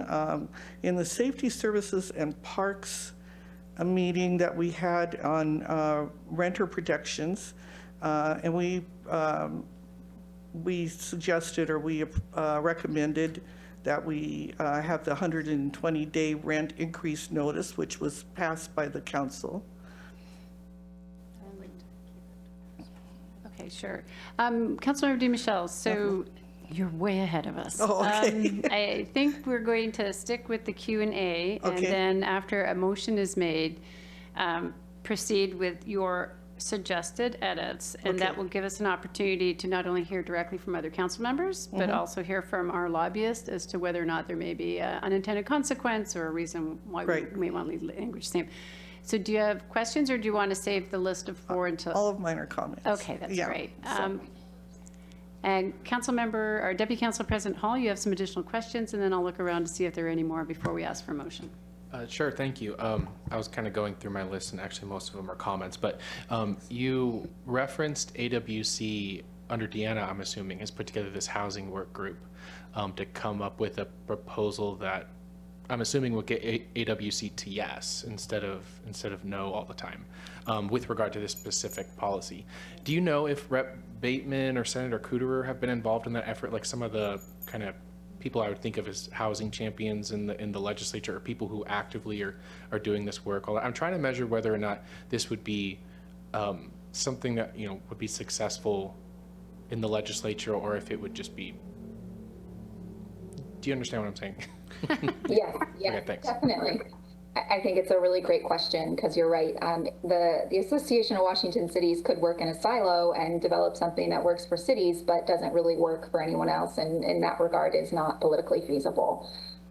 So the Housing Solutions Work Group is comprised of city electeds, but they have been doing extended meetings with an extended group. So that includes Representative Bateman. I don't know if Senator Cooterer is one of the invited members, but essentially key members of the legislature and the broader housing stakeholder community to discuss the proposals that the work group is considering. And so I guess the direct answer to your question is yes, I do think it's something that will be politically feasible. That's great. Another question I had was, I know, and I'm interested in your feedback on whether or not this would be kind of a practical thing for us to do, because it has to do with adding quite a bit to our legislative agenda. So, for example, the city of North Bend usually adopts an addendum, which is Eastside Fire and Rescue's legislative agenda, to their legislative policy manual, or whatever the nomenclature for that is. And then I know the city of Maple Valley has a very strong partnership with the Toma School District, and they actively engage in group priorities and stuff like that. Is this something that you think would be of benefit to Issaquah to kind of adopt some of our close partner priorities into our own framework? Yeah, I think it really comes down to whether or not the priorities of your partner organizations are also the city's priorities. So if there's a direct nexus to something that the city is working on in coordination, say with, Eastside Fire and Rescue, then I do think it makes sense to have, a section in the policy manual, perhaps that we call partner priorities, and we list what those various partner agencies, what they're asking the legislature for. But I do think that it's most beneficial when there is a direct connection to something that the city is also prioritizing. Okay, thank you. I wonder, this is the mayor, if you could expand on that a little bit, Shelley. Like, let's do an example. Eastside Fire and Rescue has some labor standards in there that are unique to fire and not to city staff. Is that divergent from what you just said, or is that, like, I'm not exactly sure I understood what your comment was. Yeah, so I guess that would be an example of a situation where I don't know that it would make sense to be in the city's policy manual, unless the labor standards are resulting in some type of workforce shortage and therefore not adequate services for Issaquah residents. So then there would be a direct connection to, okay, we want to be supportive that Issaquah residents have the emergency response services that are needed, and this is why we support that legislative priority. But otherwise, if the proposed policy change would not affect city staff, or in this scenario, then my recommendation would be that we would not include that in the policy manual. I think that also comes down to what the relationship is with a partner agency. Oftentimes it's very difficult to get issues passed in the legislature, and working in coordination with partner groups is really important. And so if we have a partner agency that is coming and asking for the city's support, but there's not necessarily a direct nexus to city operations, there still may be a scenario where it makes sense for the city to support that entity's work in the legislature, because there will be a time when we may need their support in the legislature. So I guess it's probably best to take it on a case-by-case basis rather than a sweeping policy for all partner priorities. Interesting. City Administrator Bob Quitz, did you want to chime in? Just to amplify, I want to be mindful of time this evening as well. We have a very able lobbyist in Olympia, and I think she will take advantage of the opportunity to help our neighbor agencies, the school district, the fire district, other municipalities as they see fit, and she will not be shy to reach out to their representatives in Olympia if they can be helpful to us, those other agencies. So I think that, again, keeping a real laser focus on this is really important for the city of Issaquah. My recommendation is keep your list short, keep it sweet, and we will benefit the most, and leave the rest to our able representation in Olympia for the day-to-day, hour-to-hour work that happens. Thank you. Deputy Council President? Well, and just some context, the only reason I bring it up is through the context of the policy manual, which isn't really a document that is, the audience is really Shelley, like in how you go about, lobbying for the city of Issaquah. It's not necessarily for the legislators too. So, some of the discussions that we have here can just be useful context that you take with you to the legislature. Don't necessarily need to be active changes to the document too. Yeah, good point. Councilmember Hunt. Thank you.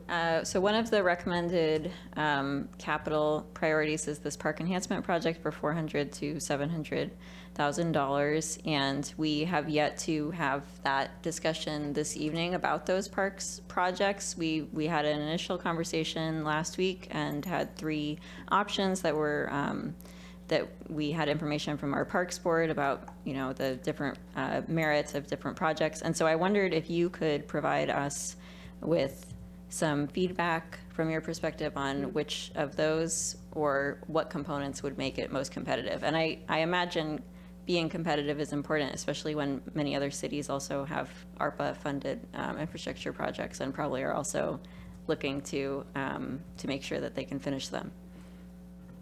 Yeah, that's a great Councilmember, a great question, Councilmember Hunt. I went back and I reviewed all the materials from the presentation that you guys received last week, and the park project that seems most compelling to me and is what I would recommend, and I think is what will be reflected in your discussion for the next agenda item, is the Veterans Park or the Veterans Memorial Consolidated Park component. And that has the pedestrian park and the senior center plaza as part of it. And I think the most base way that I can explain why that sounds compelling is the legislature is, they're more inclined to fund projects for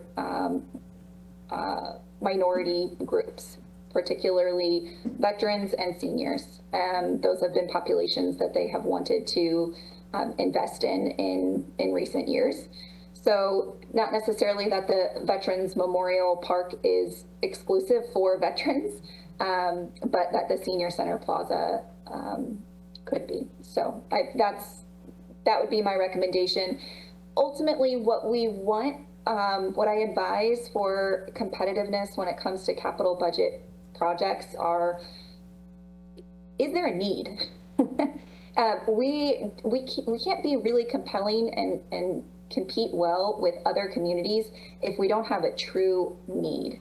And so if we can demonstrate that there's a really great need for these park enhancements in the community, and that the city has a significant amount of funding that they've committed, even if it is federal dollars, it's money that you all are determining how to use, and you're choosing to prioritize it in this way, that is compelling for legislators. So I think the recognizing that you still have decisions to make, that would be my recommendation. Before I go back to Deputy Council President Hall, I'm going to look around the table. There have been 3 council members who've yet to contribute. Could I go back to the Deputy Council President, or would you like to ask a question? Okay, we are going to Deputy Council President Hall. Last question, I swear. For the administration as well as Shelley, one thing that's been really successful in the 5th legislative district in particular is kind of smaller scale budget proviso requests for kind of pilot style projects in the region that then inform legislators for more expansive programs in the future. Like, for example, our behavioral health coordinators here in Issaquah, that job description was literally copied and pasted over for a Snoqualmie behavioral health coordinator that was funded as a pilot program in the operating budget. Have we thought from an administrative perspective if there are any kind of small funding opportunities that we can pursue, that the argument would be this will help be a model for the rest of the region, and this is why we think, like, some things that come to mind are like the emergency temporary housing program that we have, maybe funding for ongoing work for the co-response program that Monica is doing, working with partners and all that. Have we kind of put any thought into that, or should we? City Administrator? I think our focus has been on the capital project that we're describing. I think as we compete regionally, statewide, with other priorities, and we've talked a lot about this over the last several months, that's probably our biggest opportunity. We can certainly look at other options as well, but I think as we've talked, our track record of implementing capital projects is not one of the state's better ones. And unfortunately, I think people realize that in Olympia. And I think the sooner we can right that will give us more flexibility with other asks moving forward. So I think we've been very focused on coming up with a capital ask that we can deliver on, show our state representatives, show the larger legislature that we get things done here in Issaquah, and I think that will help us in the future with other asks. So that's been the thinking over the last 6 months or so. But I have to say, I also think the idea of being known as an innovator city, like we are, and thinking about that as we pilot other programs, that was a great suggestion, really great suggestion. Other questions before we move to a motion? Not seeing any other questions. Is someone prepared to make a motion? Do we have community comments after this one, or? We No? do not have community Oh, comments. okay. Oh, did you have some comments from the public that related to this that you wanted to? No. Okay. Okay, so no, we don't have a public comment period at this point. So we would be moving to a motion. Okay. So in the proposed motion, it says something about insert policy area. So I just want to get clarity on that.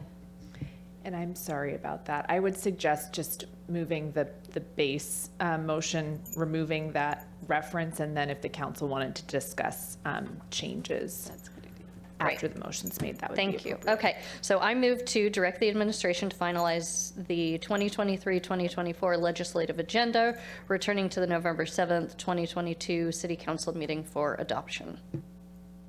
Second. It's been moved and seconded, and I know there's discussion because we have at least one council member with 4 suggestions. So I was keeping track of them, Councilmember DiMichele, but maybe at this point in time, we could take each one individually, if that's acceptable to the body. Yes, and so are these in the form of amendments to the motion that was just made, or?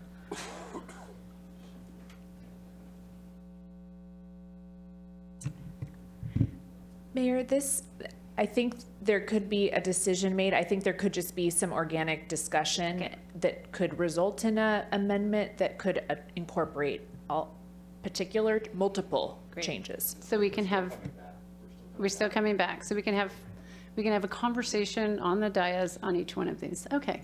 Okay, all right. So should I repeat real quickly, just quickly? Okay, 4th bullet under affordable housing would be to separate the mental health, substance abuse disorders from the homelessness. I support the statement entirely. I just am concerned about bundling those together. The second one was around the 8th bullet under affordable housing.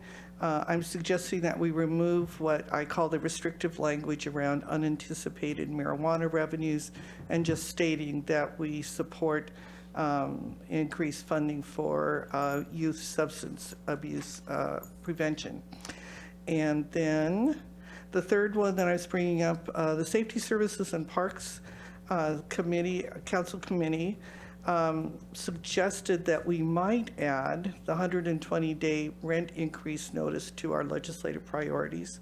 That was part of that discussion at that council committee meeting.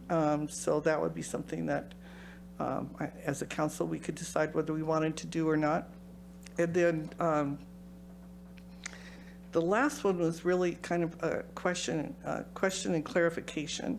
The second bullet under land use reads, Issaquah supports the current urban growth area boundary and would oppose any efforts to modify it or other actions that would result in additional growth that is not connected to transportation funding.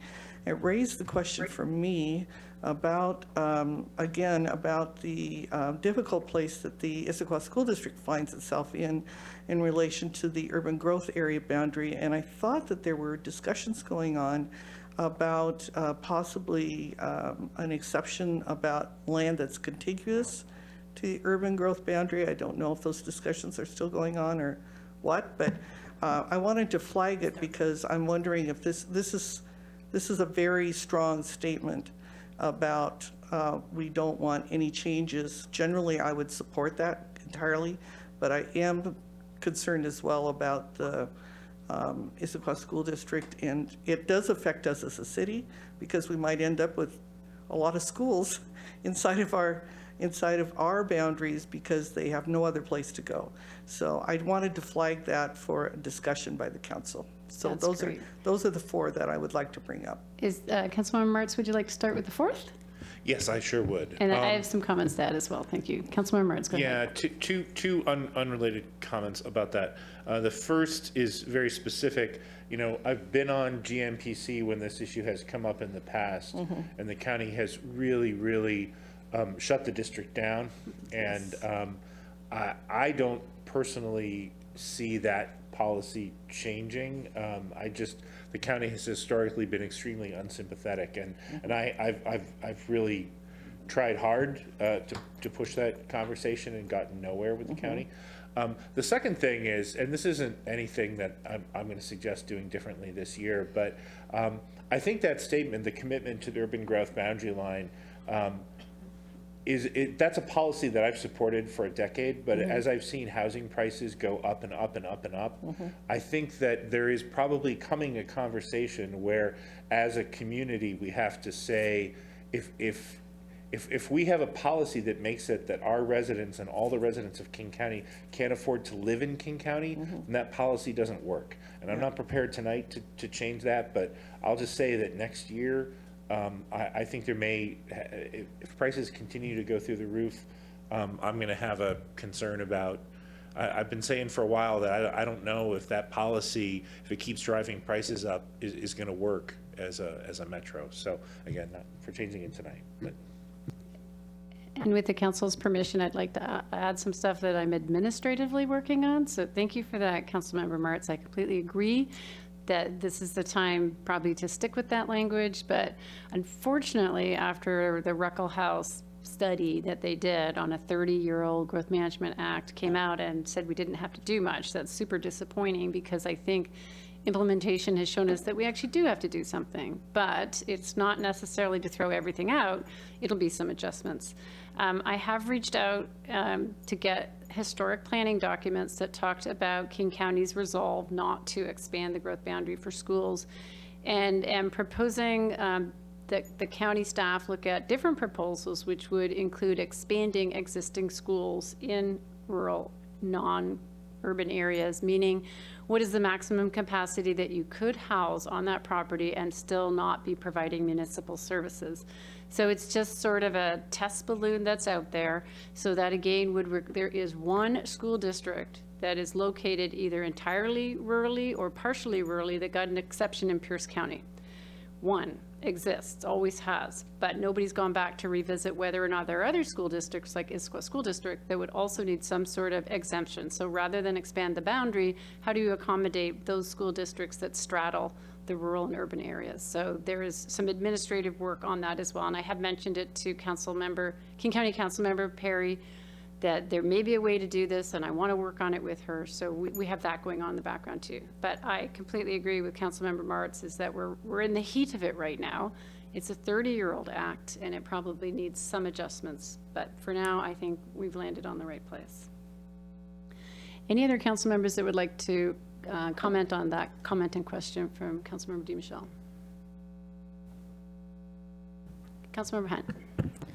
Thank you. I will support the 3 changes that were recommended. And then on the 4th one, which I think wasn't really a recommended change, just a point of conversation, important conversation. I had a similar thought to Councilmember Martz on one of the other ones in the Land Use Growth Management Act section, which was the one about Issaquah opposes statewide approaches to land use decisions that do not recognize the unique challenges of individual cities. The way it's written, it sort of makes it that we could be in favor of a statewide approach to land use decisions as long as they recognize the challenges of cities. But I do think with the housing costs that we've seen and the lack of affordability, there may be statewide approaches that come about that we should consider because of the challenges we've seen with affordability. So I just wanted to flag that one, which I think would be under the same sort of bucket as we revisit all of this Land Use Growth Management Act. Council President? Toward that idea, I absolutely agree, and I think we could reword that to say Issaquah supports potential statewide approaches to land use decisions that recognize the unique challenges of individual cities, which might be a way of saying we're looking to get to yes, And without knowing what the Association of Washington Cities has come up with, it's not possible for us to say, yes, we endorse their approach. But I think it's important for our legislators and Shelley to know that we're looking for a way that gets us to the point where we can see more investment in housing and land use that allows us to get to our goal of more housing. And Shelley, I wonder if you want to step in and talk about that particular statement and what your understanding is of state policy versus, say, stepping right down into state zoning, and where the conversation is going and where we should be. Because I'm not sure where the council is, but the administration feels very strongly that zoning itself is a city's administrative responsibility, legislative responsibility, and not a state responsibility. So I wonder if you could comment on how would you advise us? Yeah, good. It's a really helpful conversation for me to listen to. I guess without being too lengthy in my response, the last several sessions, cities have wrestled with how to help inform state policies in recognition that their current policies are, in some cities, restricting the ability for housing to be constructed. And so cities that are arguably doing their fair share, doing what they can, are somewhat being penalized for cities who are not taking on their component, but their necessary need for growth. And so there's just ongoing discussion between cities across the state about, well, what do we do? Do we accept some level of preemption on our local zoning decisions because we recognize the need for more housing? And on the one hand, some cities are saying, okay, we're willing to do that, but we know that zoning isn't the challenge for our city. It is infrastructure. It is, some cities know specifically what their challenges are to getting development, more development. And so part of this conversation that's happening is if there's going to be compromise when it comes to local zoning, there also needs to be something else that goes with it that removes the barriers in the communities where zoning isn't the issue. So I don't know if that fully answered the question, Mayor, but I would say that Council President Walsh's suggestion to reword that bullet point to have it be in the positive, that Issaquah supports statewide approaches to land use that recognize the unique challenges of individual cities, I think is a good suggestion. Great, thank you. Let's stick with that one for a moment if there's any more comments on that suggested change. It doesn't look like, yep. Deputy Council President. I guess just to say that I agree, and I think that kind of putting that positive spin on it makes it better. And I actually thought some of the context and comments that you just had, Shelley, were really useful too. And I was wondering if maybe you could kind of like weave some of that, what you just said. Maybe you can rewatch this meeting afterwards and kind of weave some of your language into that, because I thought that was helpful as well. Council President. Thank you. Toward this idea, I also was looking over the City of Redmond's legislative agenda for 2022. And one of the things they talked about is the legislature should reward jurisdictions that step up to implement the policy goals developed by the state. And then continuing on, as it makes funding and policy decisions regarding grant and loan programs, the state should find ways to reward jurisdictions such as Redmond that carry out and embrace these policy objectives. And I just thought the way they approach that idea is, hey, we're doing our part. Please, use your authority to recognize that, and perhaps, it's just another way of approaching it as, recognize the areas that are doing their part and not those that aren't necessarily. Carrots and sticks. Any other comments on this particular amendment? Okay, thank you, Councilmember Hunt, for talking. You've supported all three of Councilmember DeMichelle's other proposals, but I'd like to hear from the rest of the council if you have thoughts on the other three. Council President. Thumbs up, all three. Everybody? Do we need to discuss any of the other changes? Shelley, was there anything that raised a flag for you with any of those suggestions? They all seem quite reasonable. Agreed. No concerns. Awesome. Thanks. Oh, Councilmember Hunt? I have one more comment. It's not an amendment, but to Council Deputy President Hall's comment earlier about the budget provisos, one that I just wanted to raise for Council's awareness is that last legislative session, we worked with a number of us in the Wyra 8 Salmon Recovery Council, worked with Representative Ramos to secure funding for a pilot project where we're looking at reducing the light pollution on Lake Sammamish. And so that we did secure funding to do that work, $125,000. It's not in the city for the specific to the city. It is with the Salmon Recovery Council of Wyra 8, which is our watershed, as well as King Conservation District, who's doing the outreach with property owners and a number of other agencies. So there will be a study to look at that light pollution, and then worked with property owners to reduce light on docks. And then also, since we're doing Title 18 and looking at dock lighting in that, we're also working with other cities so they could adopt similar code language to reduce lighting on docks. So I just wanted to flag that as an example of a successful, with a partner agency, a successful pilot project that we expect that work will continue, and then that could be expanded to other lakes and other jurisdictions for salmon recovery elsewhere. So I just wanted to make sure to mention that, and that was a really great project with Representative Ramos, who's been a great supporter of salmon and salmon recovery. Thank you, Council Member. I think it was Deputy Council President, followed by Council President. Thank you. Just a few other comments and potential changes. So support everything that's been said so far.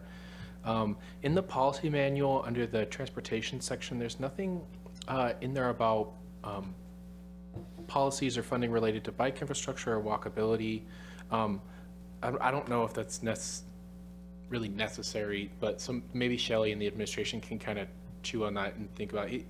Is it worth adding a point to drive home with the legislators that we support grant opportunities to help cities build out multimodal transportation, and there, something along those lines I've been thinking about. By the time this comes back to us, I'd love to see if EFR or Eastside Fire and Rescue or the Issaquah School District have produced a legislative agenda yet, so we can kind of see if there are anything that we might consider supporting. One thing that comes to mind with regard to EFR is like some of the PFAS stuff. Now that it's a MACA, a classified chemical, there might be specific legislative priorities that we can support that would certainly align with our interests. So anyways, just wondering if that maybe can come back with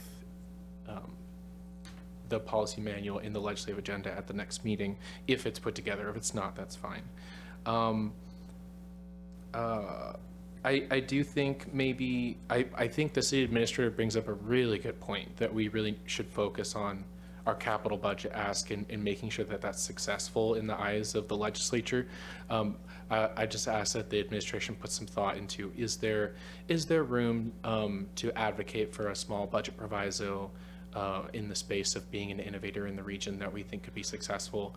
Because over the last couple of years, it seems like those have been funded pretty frequently, at least by our 5th LD delegation. And then the last thing I wanted to say too is that I love this. I love the idea of kind of leveraging the federal funding, ARPA dollars that we have for this park project. And I think there are a lot of good reasons to support it.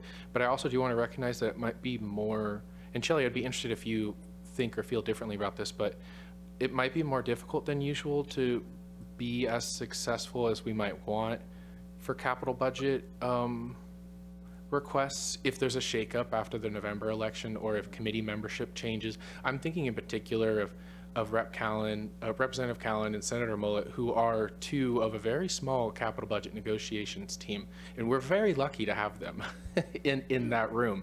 So if anything changes there, then then the landscape changes and it might just be a little bit more difficult for us to be as successful as we'd like. So just wanted to put that on the record. And those are my comments. Thanks. Oh, I also just wanted to quickly say this is my first year that I'm actually able to contribute to the legislative agenda, and it's really nice. So thank you. Council President. Thank you.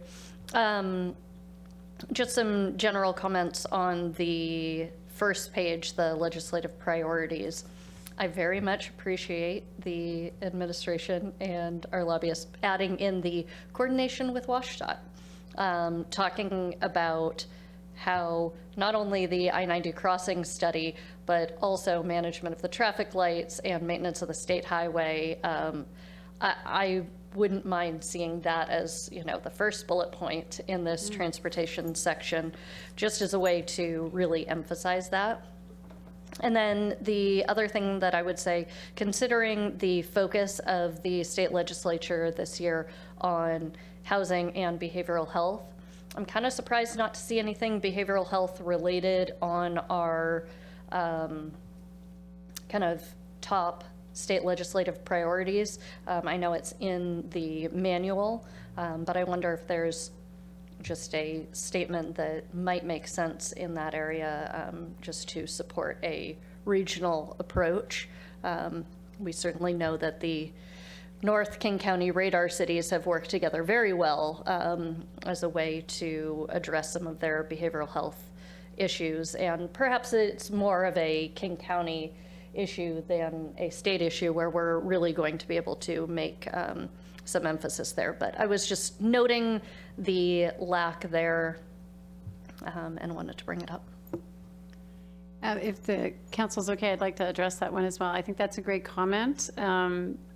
Informally, the mayors of the King County 3rd District do meet with our representative and have an informal agenda on which behavioral health is the top of everybody's list. So we are, as mayors of the 9 cities, lobbying on several county issues as well.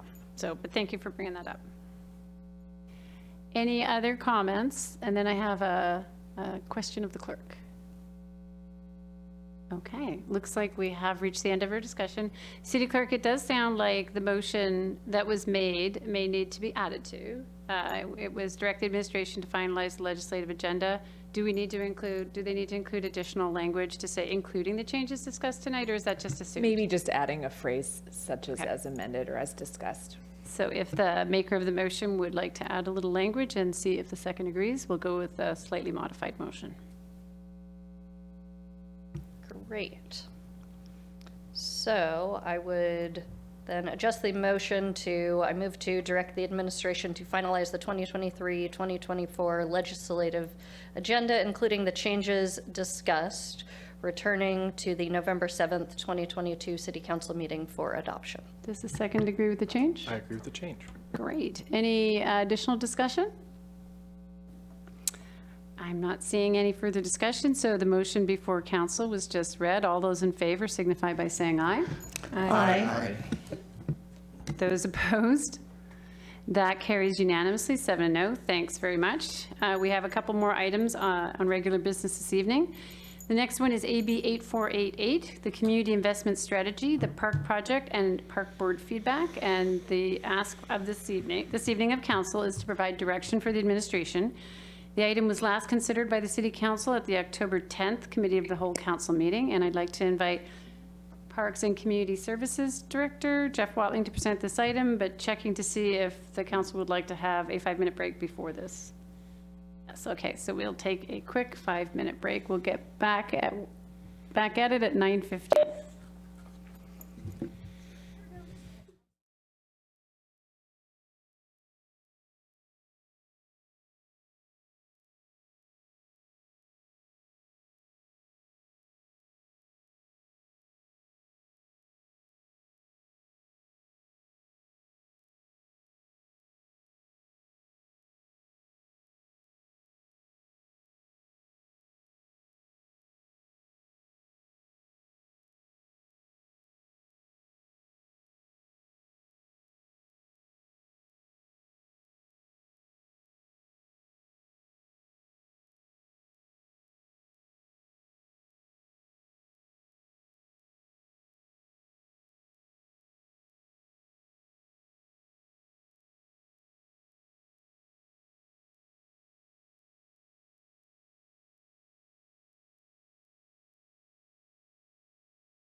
Yeah.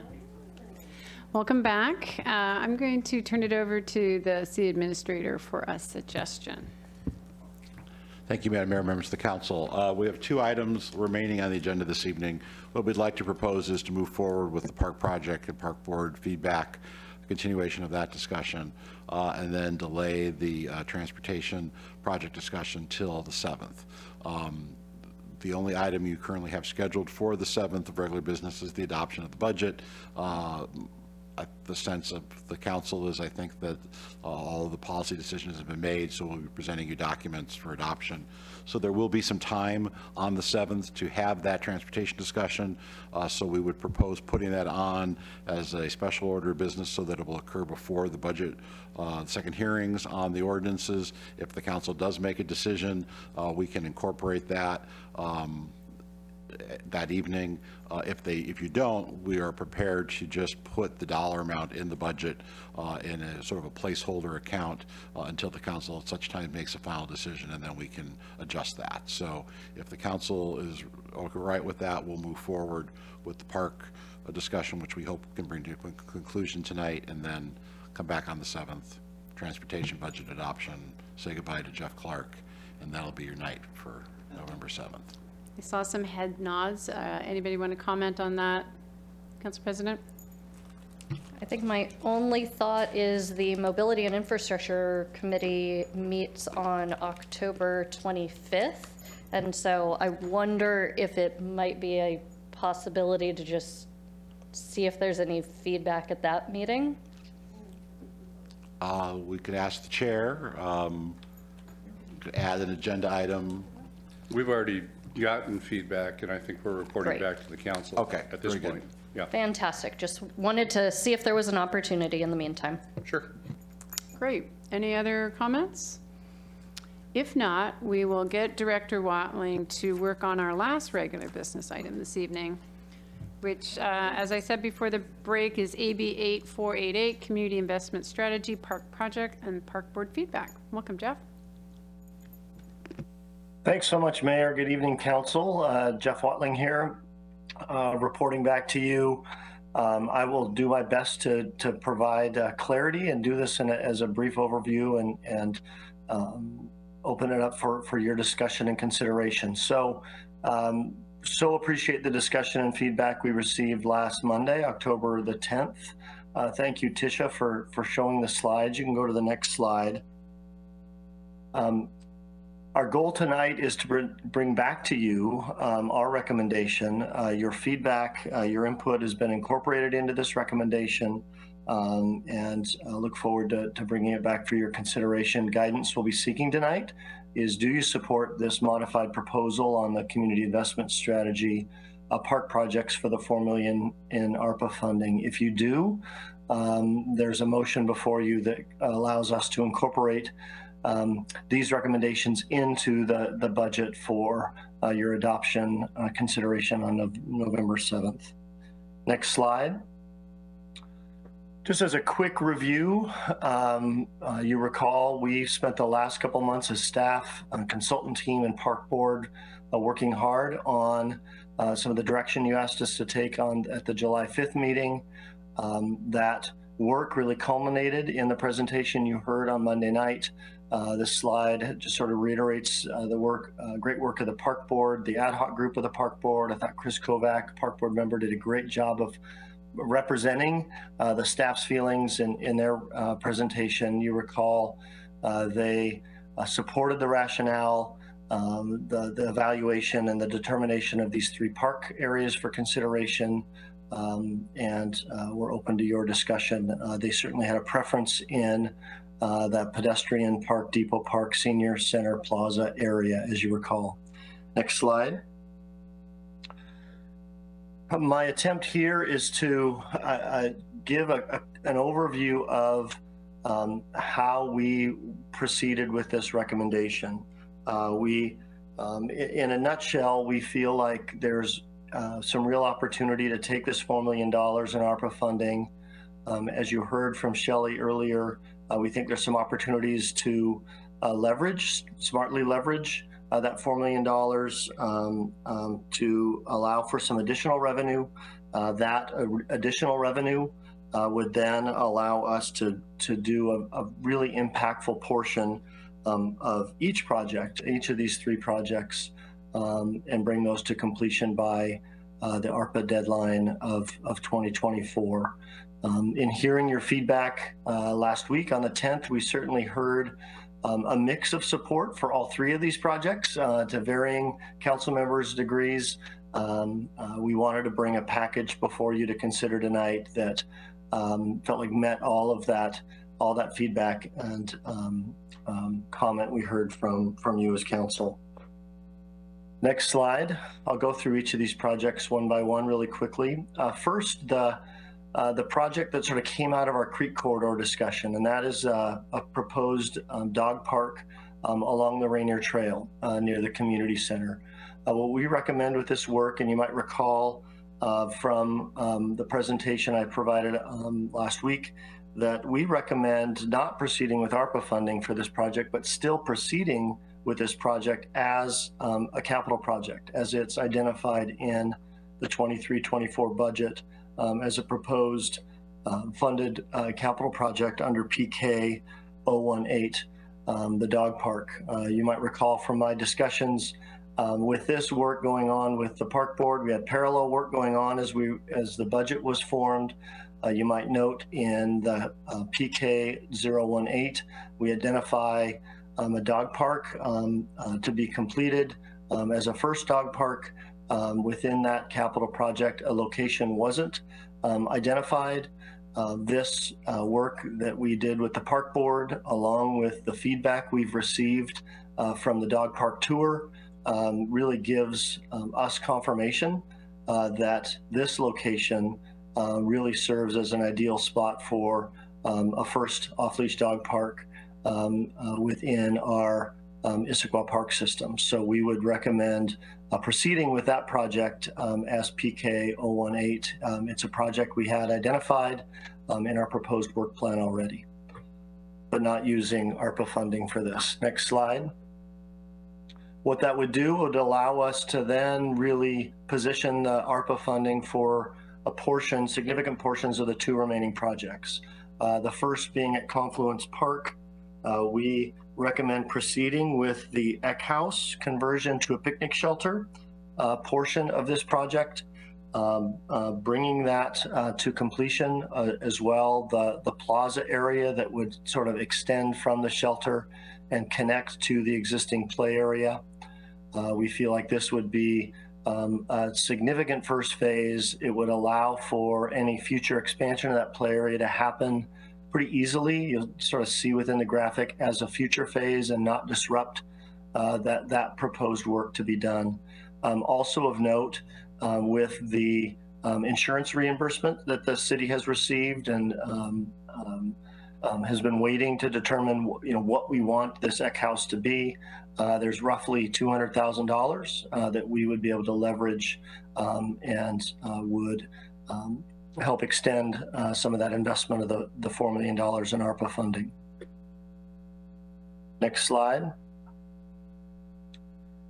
And then within this Veterans Memorial Consolidated Park area, namely this really connection from Front Street to Memorial Playfield, utilizing Pedestrian Park and Depot Park and Senior Center Park, what we recommend is focusing on both the Pedestrian Park investment and the Senior Center Plaza investment, and then incorporating some type of, even if it's just a smaller pedestrian connection between those 2 investments.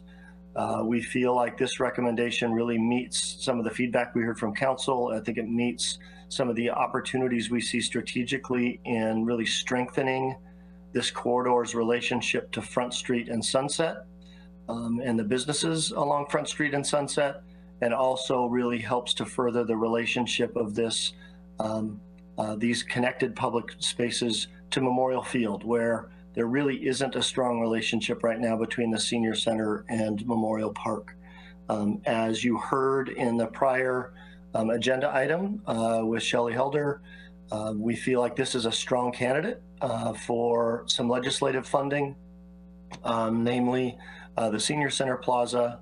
As we work in the coming weeks, should we proceed with this and begin doing further scoping of this work, we would work in concert with Shelley in helping to frame up what we feel like that grant ask would be able to add to this project and help us complete it with that legislative ask. I would note that this legislative ask is not foreign to us as a city and as a Parks Department. Most recently, the very popular irrigation and turf improvements that took place at Confluence Park a couple of years ago, those were completed with a similar leveraged legislative ask and a commerce grant that allowed our city dollars to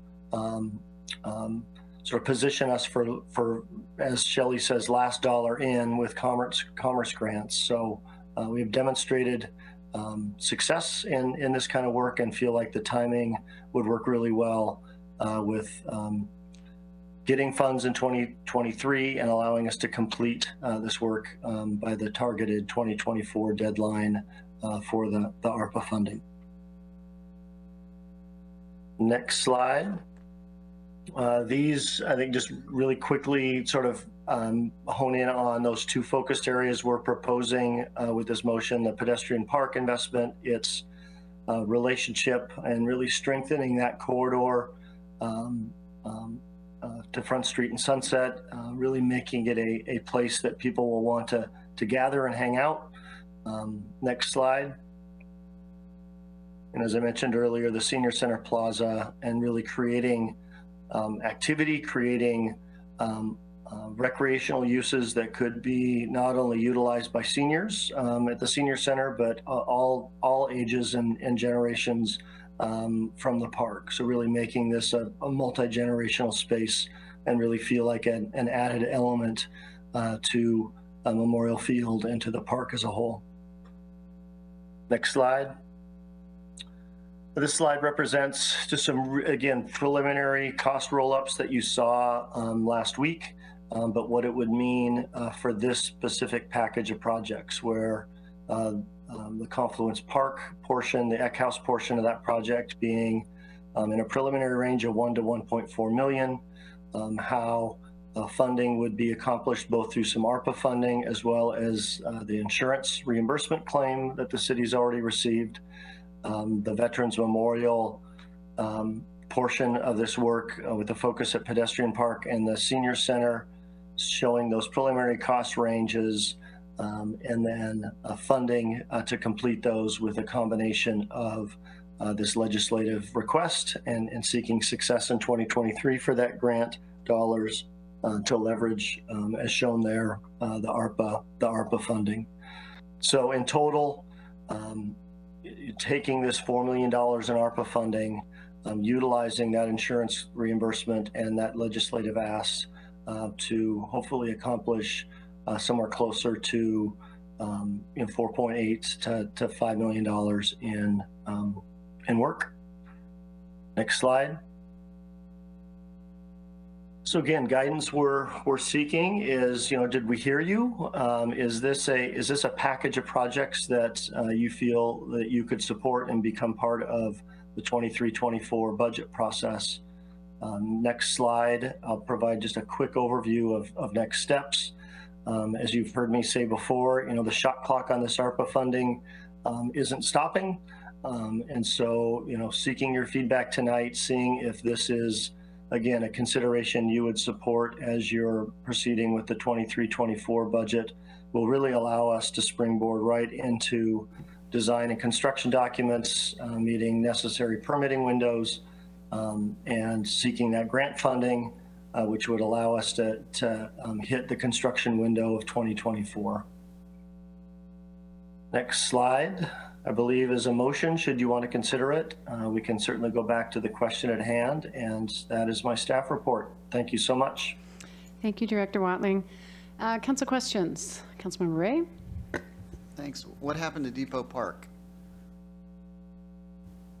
What happened to Depot Park? Yeah, wasn't it on the plan a week ago? And are we thinking it's just not or what? I mean, I was just curious, the decision process to kind of say, we're going to do pedestrian park and the senior center, and we'll get Depot Park later. I mean, I was just kind of want to get inside your head. Yeah, as we looked at the preliminary cost estimates, Depot Park was the most expensive, Councilmember Ray. And so, you know, I think as we tried to think of a team, and again, this idea of how do you do a first phase while thinking of future phasing rather than starting in the middle, we felt starting on the edges probably had more of a better first phase impact and benefit, and then allowing that to be a future phase. Cool. And then sort of follow-up question is the funding model that you're presenting in the motion is for pedestrian park and senior center plazas 3.2. So we're betting on the come that the state funding will come available, and if not, we'll scramble and find another way to fill the void. Well, I think the motion is with the funding we have in hand right now. So obviously, should we be successful in those grant dollars, we would amend the budget. If we're not successful with those grant dollars, we would have a decision to make of, do we do a $3.2 million phase, or do we seek other funding opportunities? Great, thanks, Jeff. Councilmember Hunt. Thanks.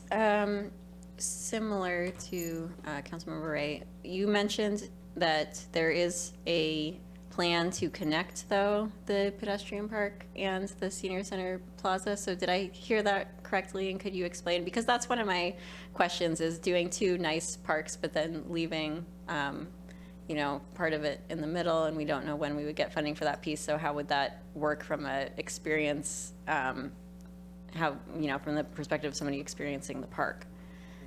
Yeah, great questions, and you're absolutely right. Too early to have a definitive design, but the thought is how do we focus the investment on these two areas, but have some type of pedestrian thread. Maybe it's either just in paving, or even a trail that or a connection that at least unifies them in this first phase.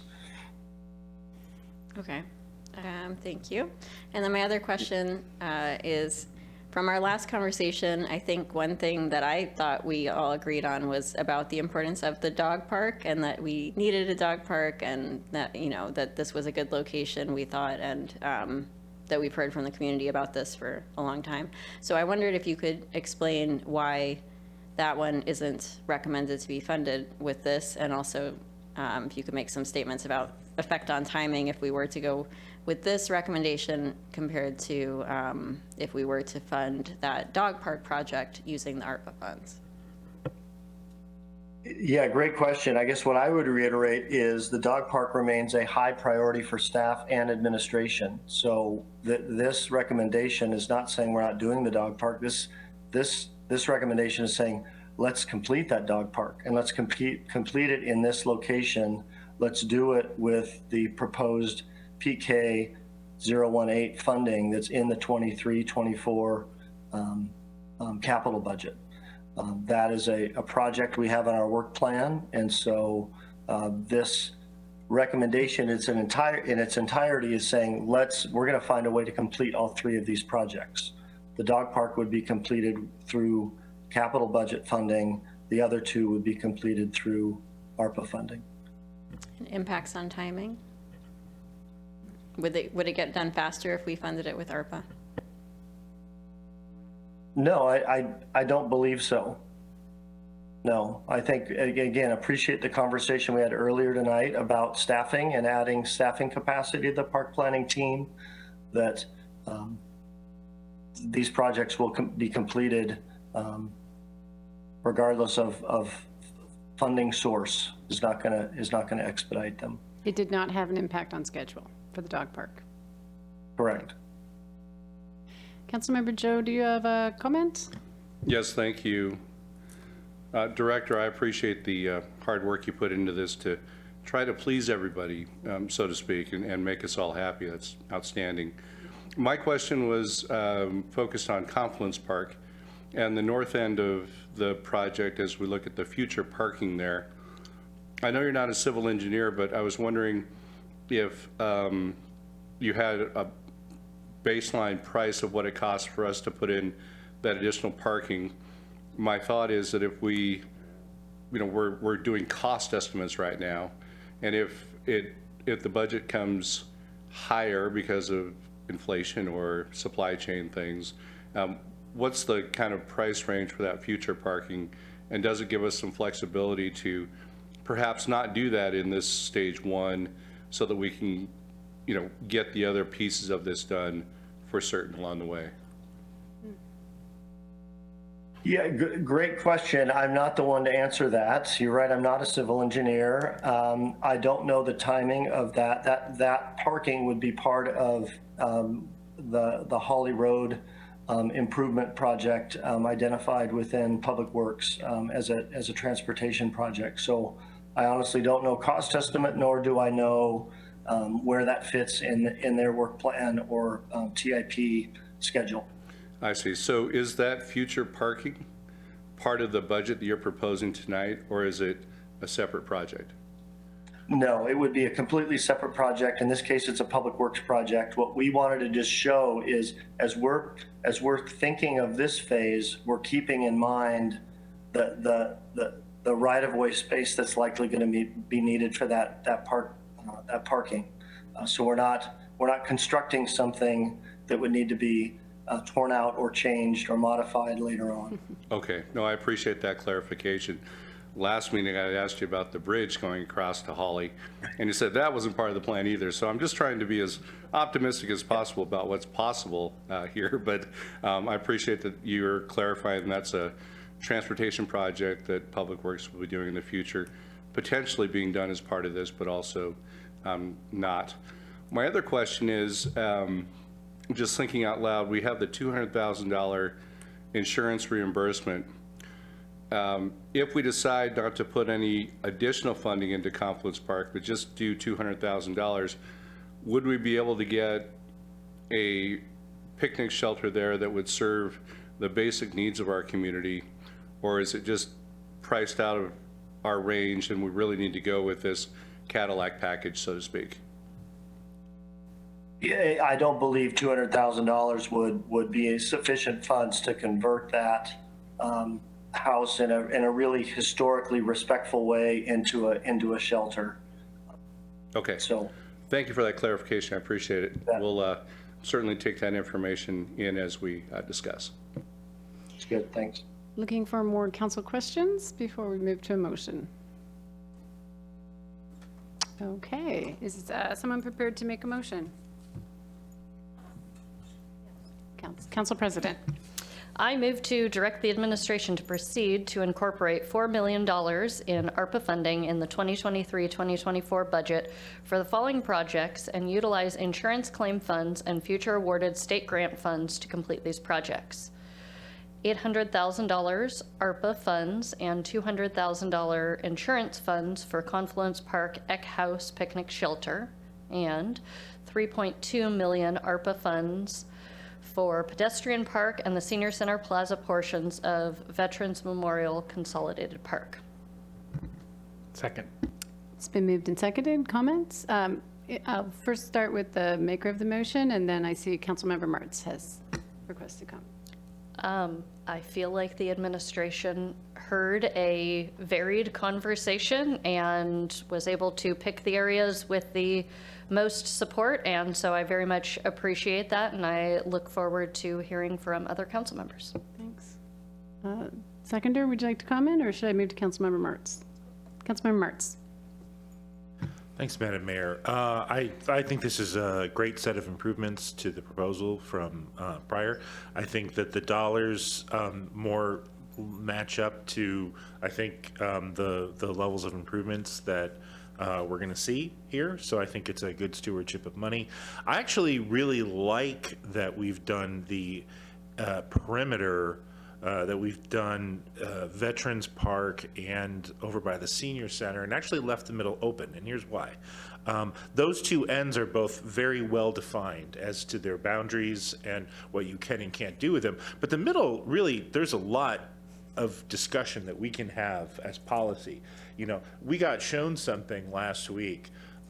We could do more than that down the road for that middle area. I mean, right now, it is a park. There's benches over there, there's grass, people can hang out, but we could really do a lot there, right? And so that is more fluid, both ends are well bounded.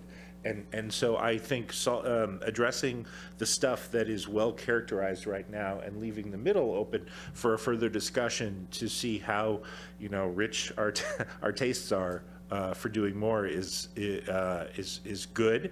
And then finally, I'll just plus one. You know, I've been on council long enough to remember a budget session a number of years ago where it didn't go super quickly and it went weeks and weeks, and then in the final night, late at night, council members Pauley and Goodman were like, and we're going to do a dog park, and they just put a dog park in, and it's one of my favorite moments, but I'm still waiting for my dog park. So, thank you. We love our dogs. Deputy Council President Hall. Thank you, Director Watling. I love it. I love everything about it.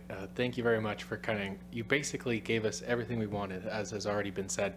And in a week's turnaround, a very creative solution to leverage state support and also existing funding for a project that didn't necessarily need to come from ARPA. So just well done, and I'll be supporting the motion. Councilmember Joe. Thank you. I'll echo the praise that was put on to the Parks Department and you, Director, from Deputy Council President Hall. This is an outstanding project. I really appreciate that an effort's been made to do multi-generational connections for all of our citizens. People can bring their grandsons and granddaughters to that park, and they can play out in the park, and the people that are at the senior center are enjoying games that are more appropriate for people who are a little bit older, can also interact with their family there. That's outstanding. I think that as we look forward on this project, I would really hope that we're able to execute it and get the state funding that's involved there along the way. I fully support it, and I think this is a great opportunity for us. Let me just throw out one other thought in terms of the middle portion.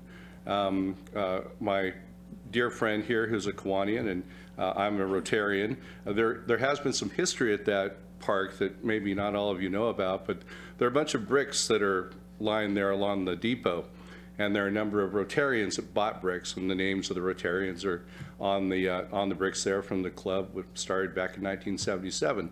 So there's a connection for some of our clubs and some of our old people from town that you know, might want to pitch in and maybe do the fireplace shelter or do another piece in that park area so that it can be built out slowly with community support along the way. So I just throw that out as an idea for the administration and you, Director Watling, to think about as we go forward. Thank you. Thank you, Councilmember Joe. Councilmember Hunt. Thank you.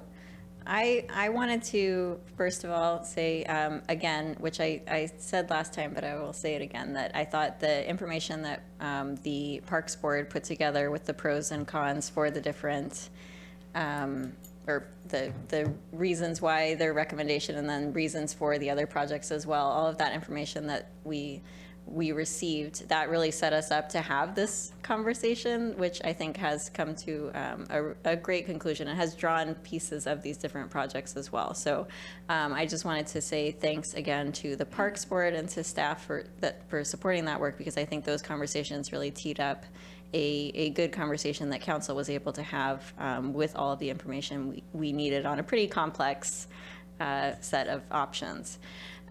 So on the recommendation, I personally do have dogs. I think that a number of the council members actually don't have dogs. They've just heard time and time again that we really need a dog park. And so we do hear from our community over and over that we really need a dog park, and a number of the council members here are advocating for that, and I would really like to make sure that we get that done on the schedule.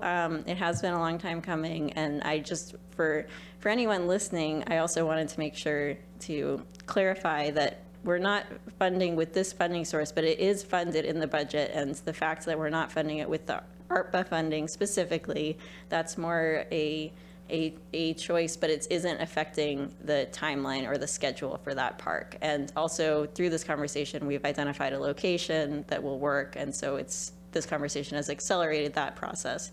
But the dog park is super important to our community, and I want to make it clear that we aren't putting that off or delaying that. We are in fact making sure that that happens and as fast as possible.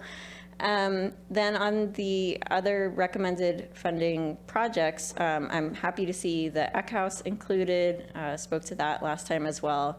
I can envision, I think because the other picnic shelter has the same sort of farmhouse facade and the picnic shelter, I can envision the community enjoying that space, and I think it'll be a really great addition. And right now that building is not serving a public use, so in my mind, that's a huge, we need to prioritize taking care of that first, and so I am glad to see that that's there. And then the improvements to the Senior Center Plaza and pedestrian park, the one and my question, you addressed this, there will be a connection between the two. I do think that's important because part of what we're trying to do is make it more of a cohesive feel, less of a visual, have pedestrian plaza be less of a visual block, as I think you, Director Watling, referred to it last time. You want it to be inviting, and you want it to invite people to explore the rest of the park. So having some sort of connection, which I'm sure you and staff and community conversations will be able to conclude how best to do that, but I think that's important. And then also from the earlier conversation with Shelley, I think I thought she had great comments about why this would be competitive for state grant funding, and I wanted to flag, I think the ADA components that are here are really important. We want it to be multi-generational. We want it to facilitate people that have differing abilities, and so that they can all enjoy this beautiful park area. And so making sure that that it is accessible and that it has amenities that are able to be used by people with differing abilities, I think is really important. I do see it here, but I know it's not the final plan, so I wanted to flag that as something that I think is important. And then connecting that with the playgrounds. I think the playground is great, but then if you look at Lake Sammamish's playground, for example, it has many more options for children and for visitors that have differing abilities. And so just thinking about that as we're making all these improvements, make sure that they're serving our whole community. So I'm supportive and looking forward to the continued evolution of this as a plan, but yes, I think it's very exciting, and we'll be supportive. Are there any other comments? Okay, I will reread the motion.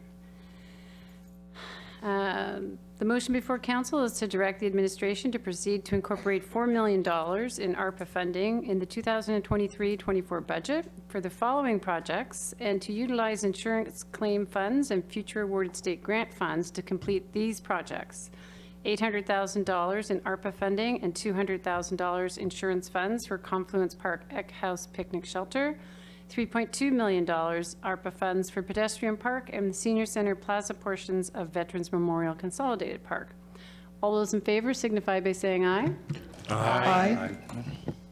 Opposed? That passes unanimously, 7-0, and I would just like to thank you, Director Watling. I'm going to make one quick little anecdotal comment and pass the microphone over to you.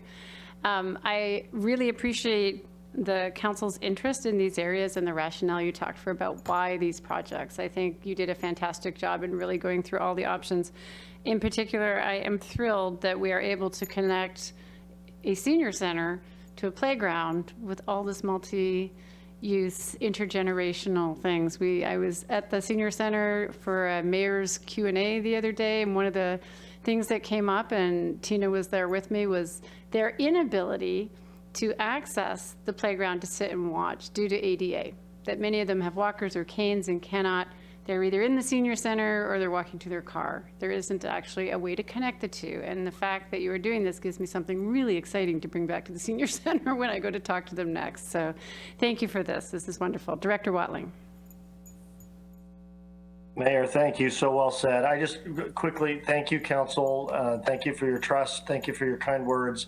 I want to recognize not only the great work of the park board, but especially Jennifer Fink, just a really important part in helping to shepherd and shape this work as well. So we've got some work ahead, and we look forward to seeing these in the budget and starting to move these towards completion. So thanks so much. Thank you, Director Watling. As we stated earlier, AB 8487, Community Investment Strategy, Community Mobility Survey Projects, is being moved off of tonight's agenda and to the next council meeting, which is November 7th.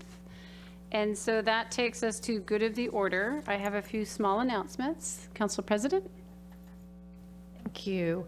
I just want to take a moment, since our next meeting isn't until November 7th, to just mention that on November 3rd, we are holding a listening session in Tallis at the school there, and just wanted to remind everyone about it, that we're looking forward. We will be sending out an email with the adjustments to the format based on what we heard from you from the last session that was in the Highlands, with little tables for all kinds of engagement opportunities. So looking forward to it.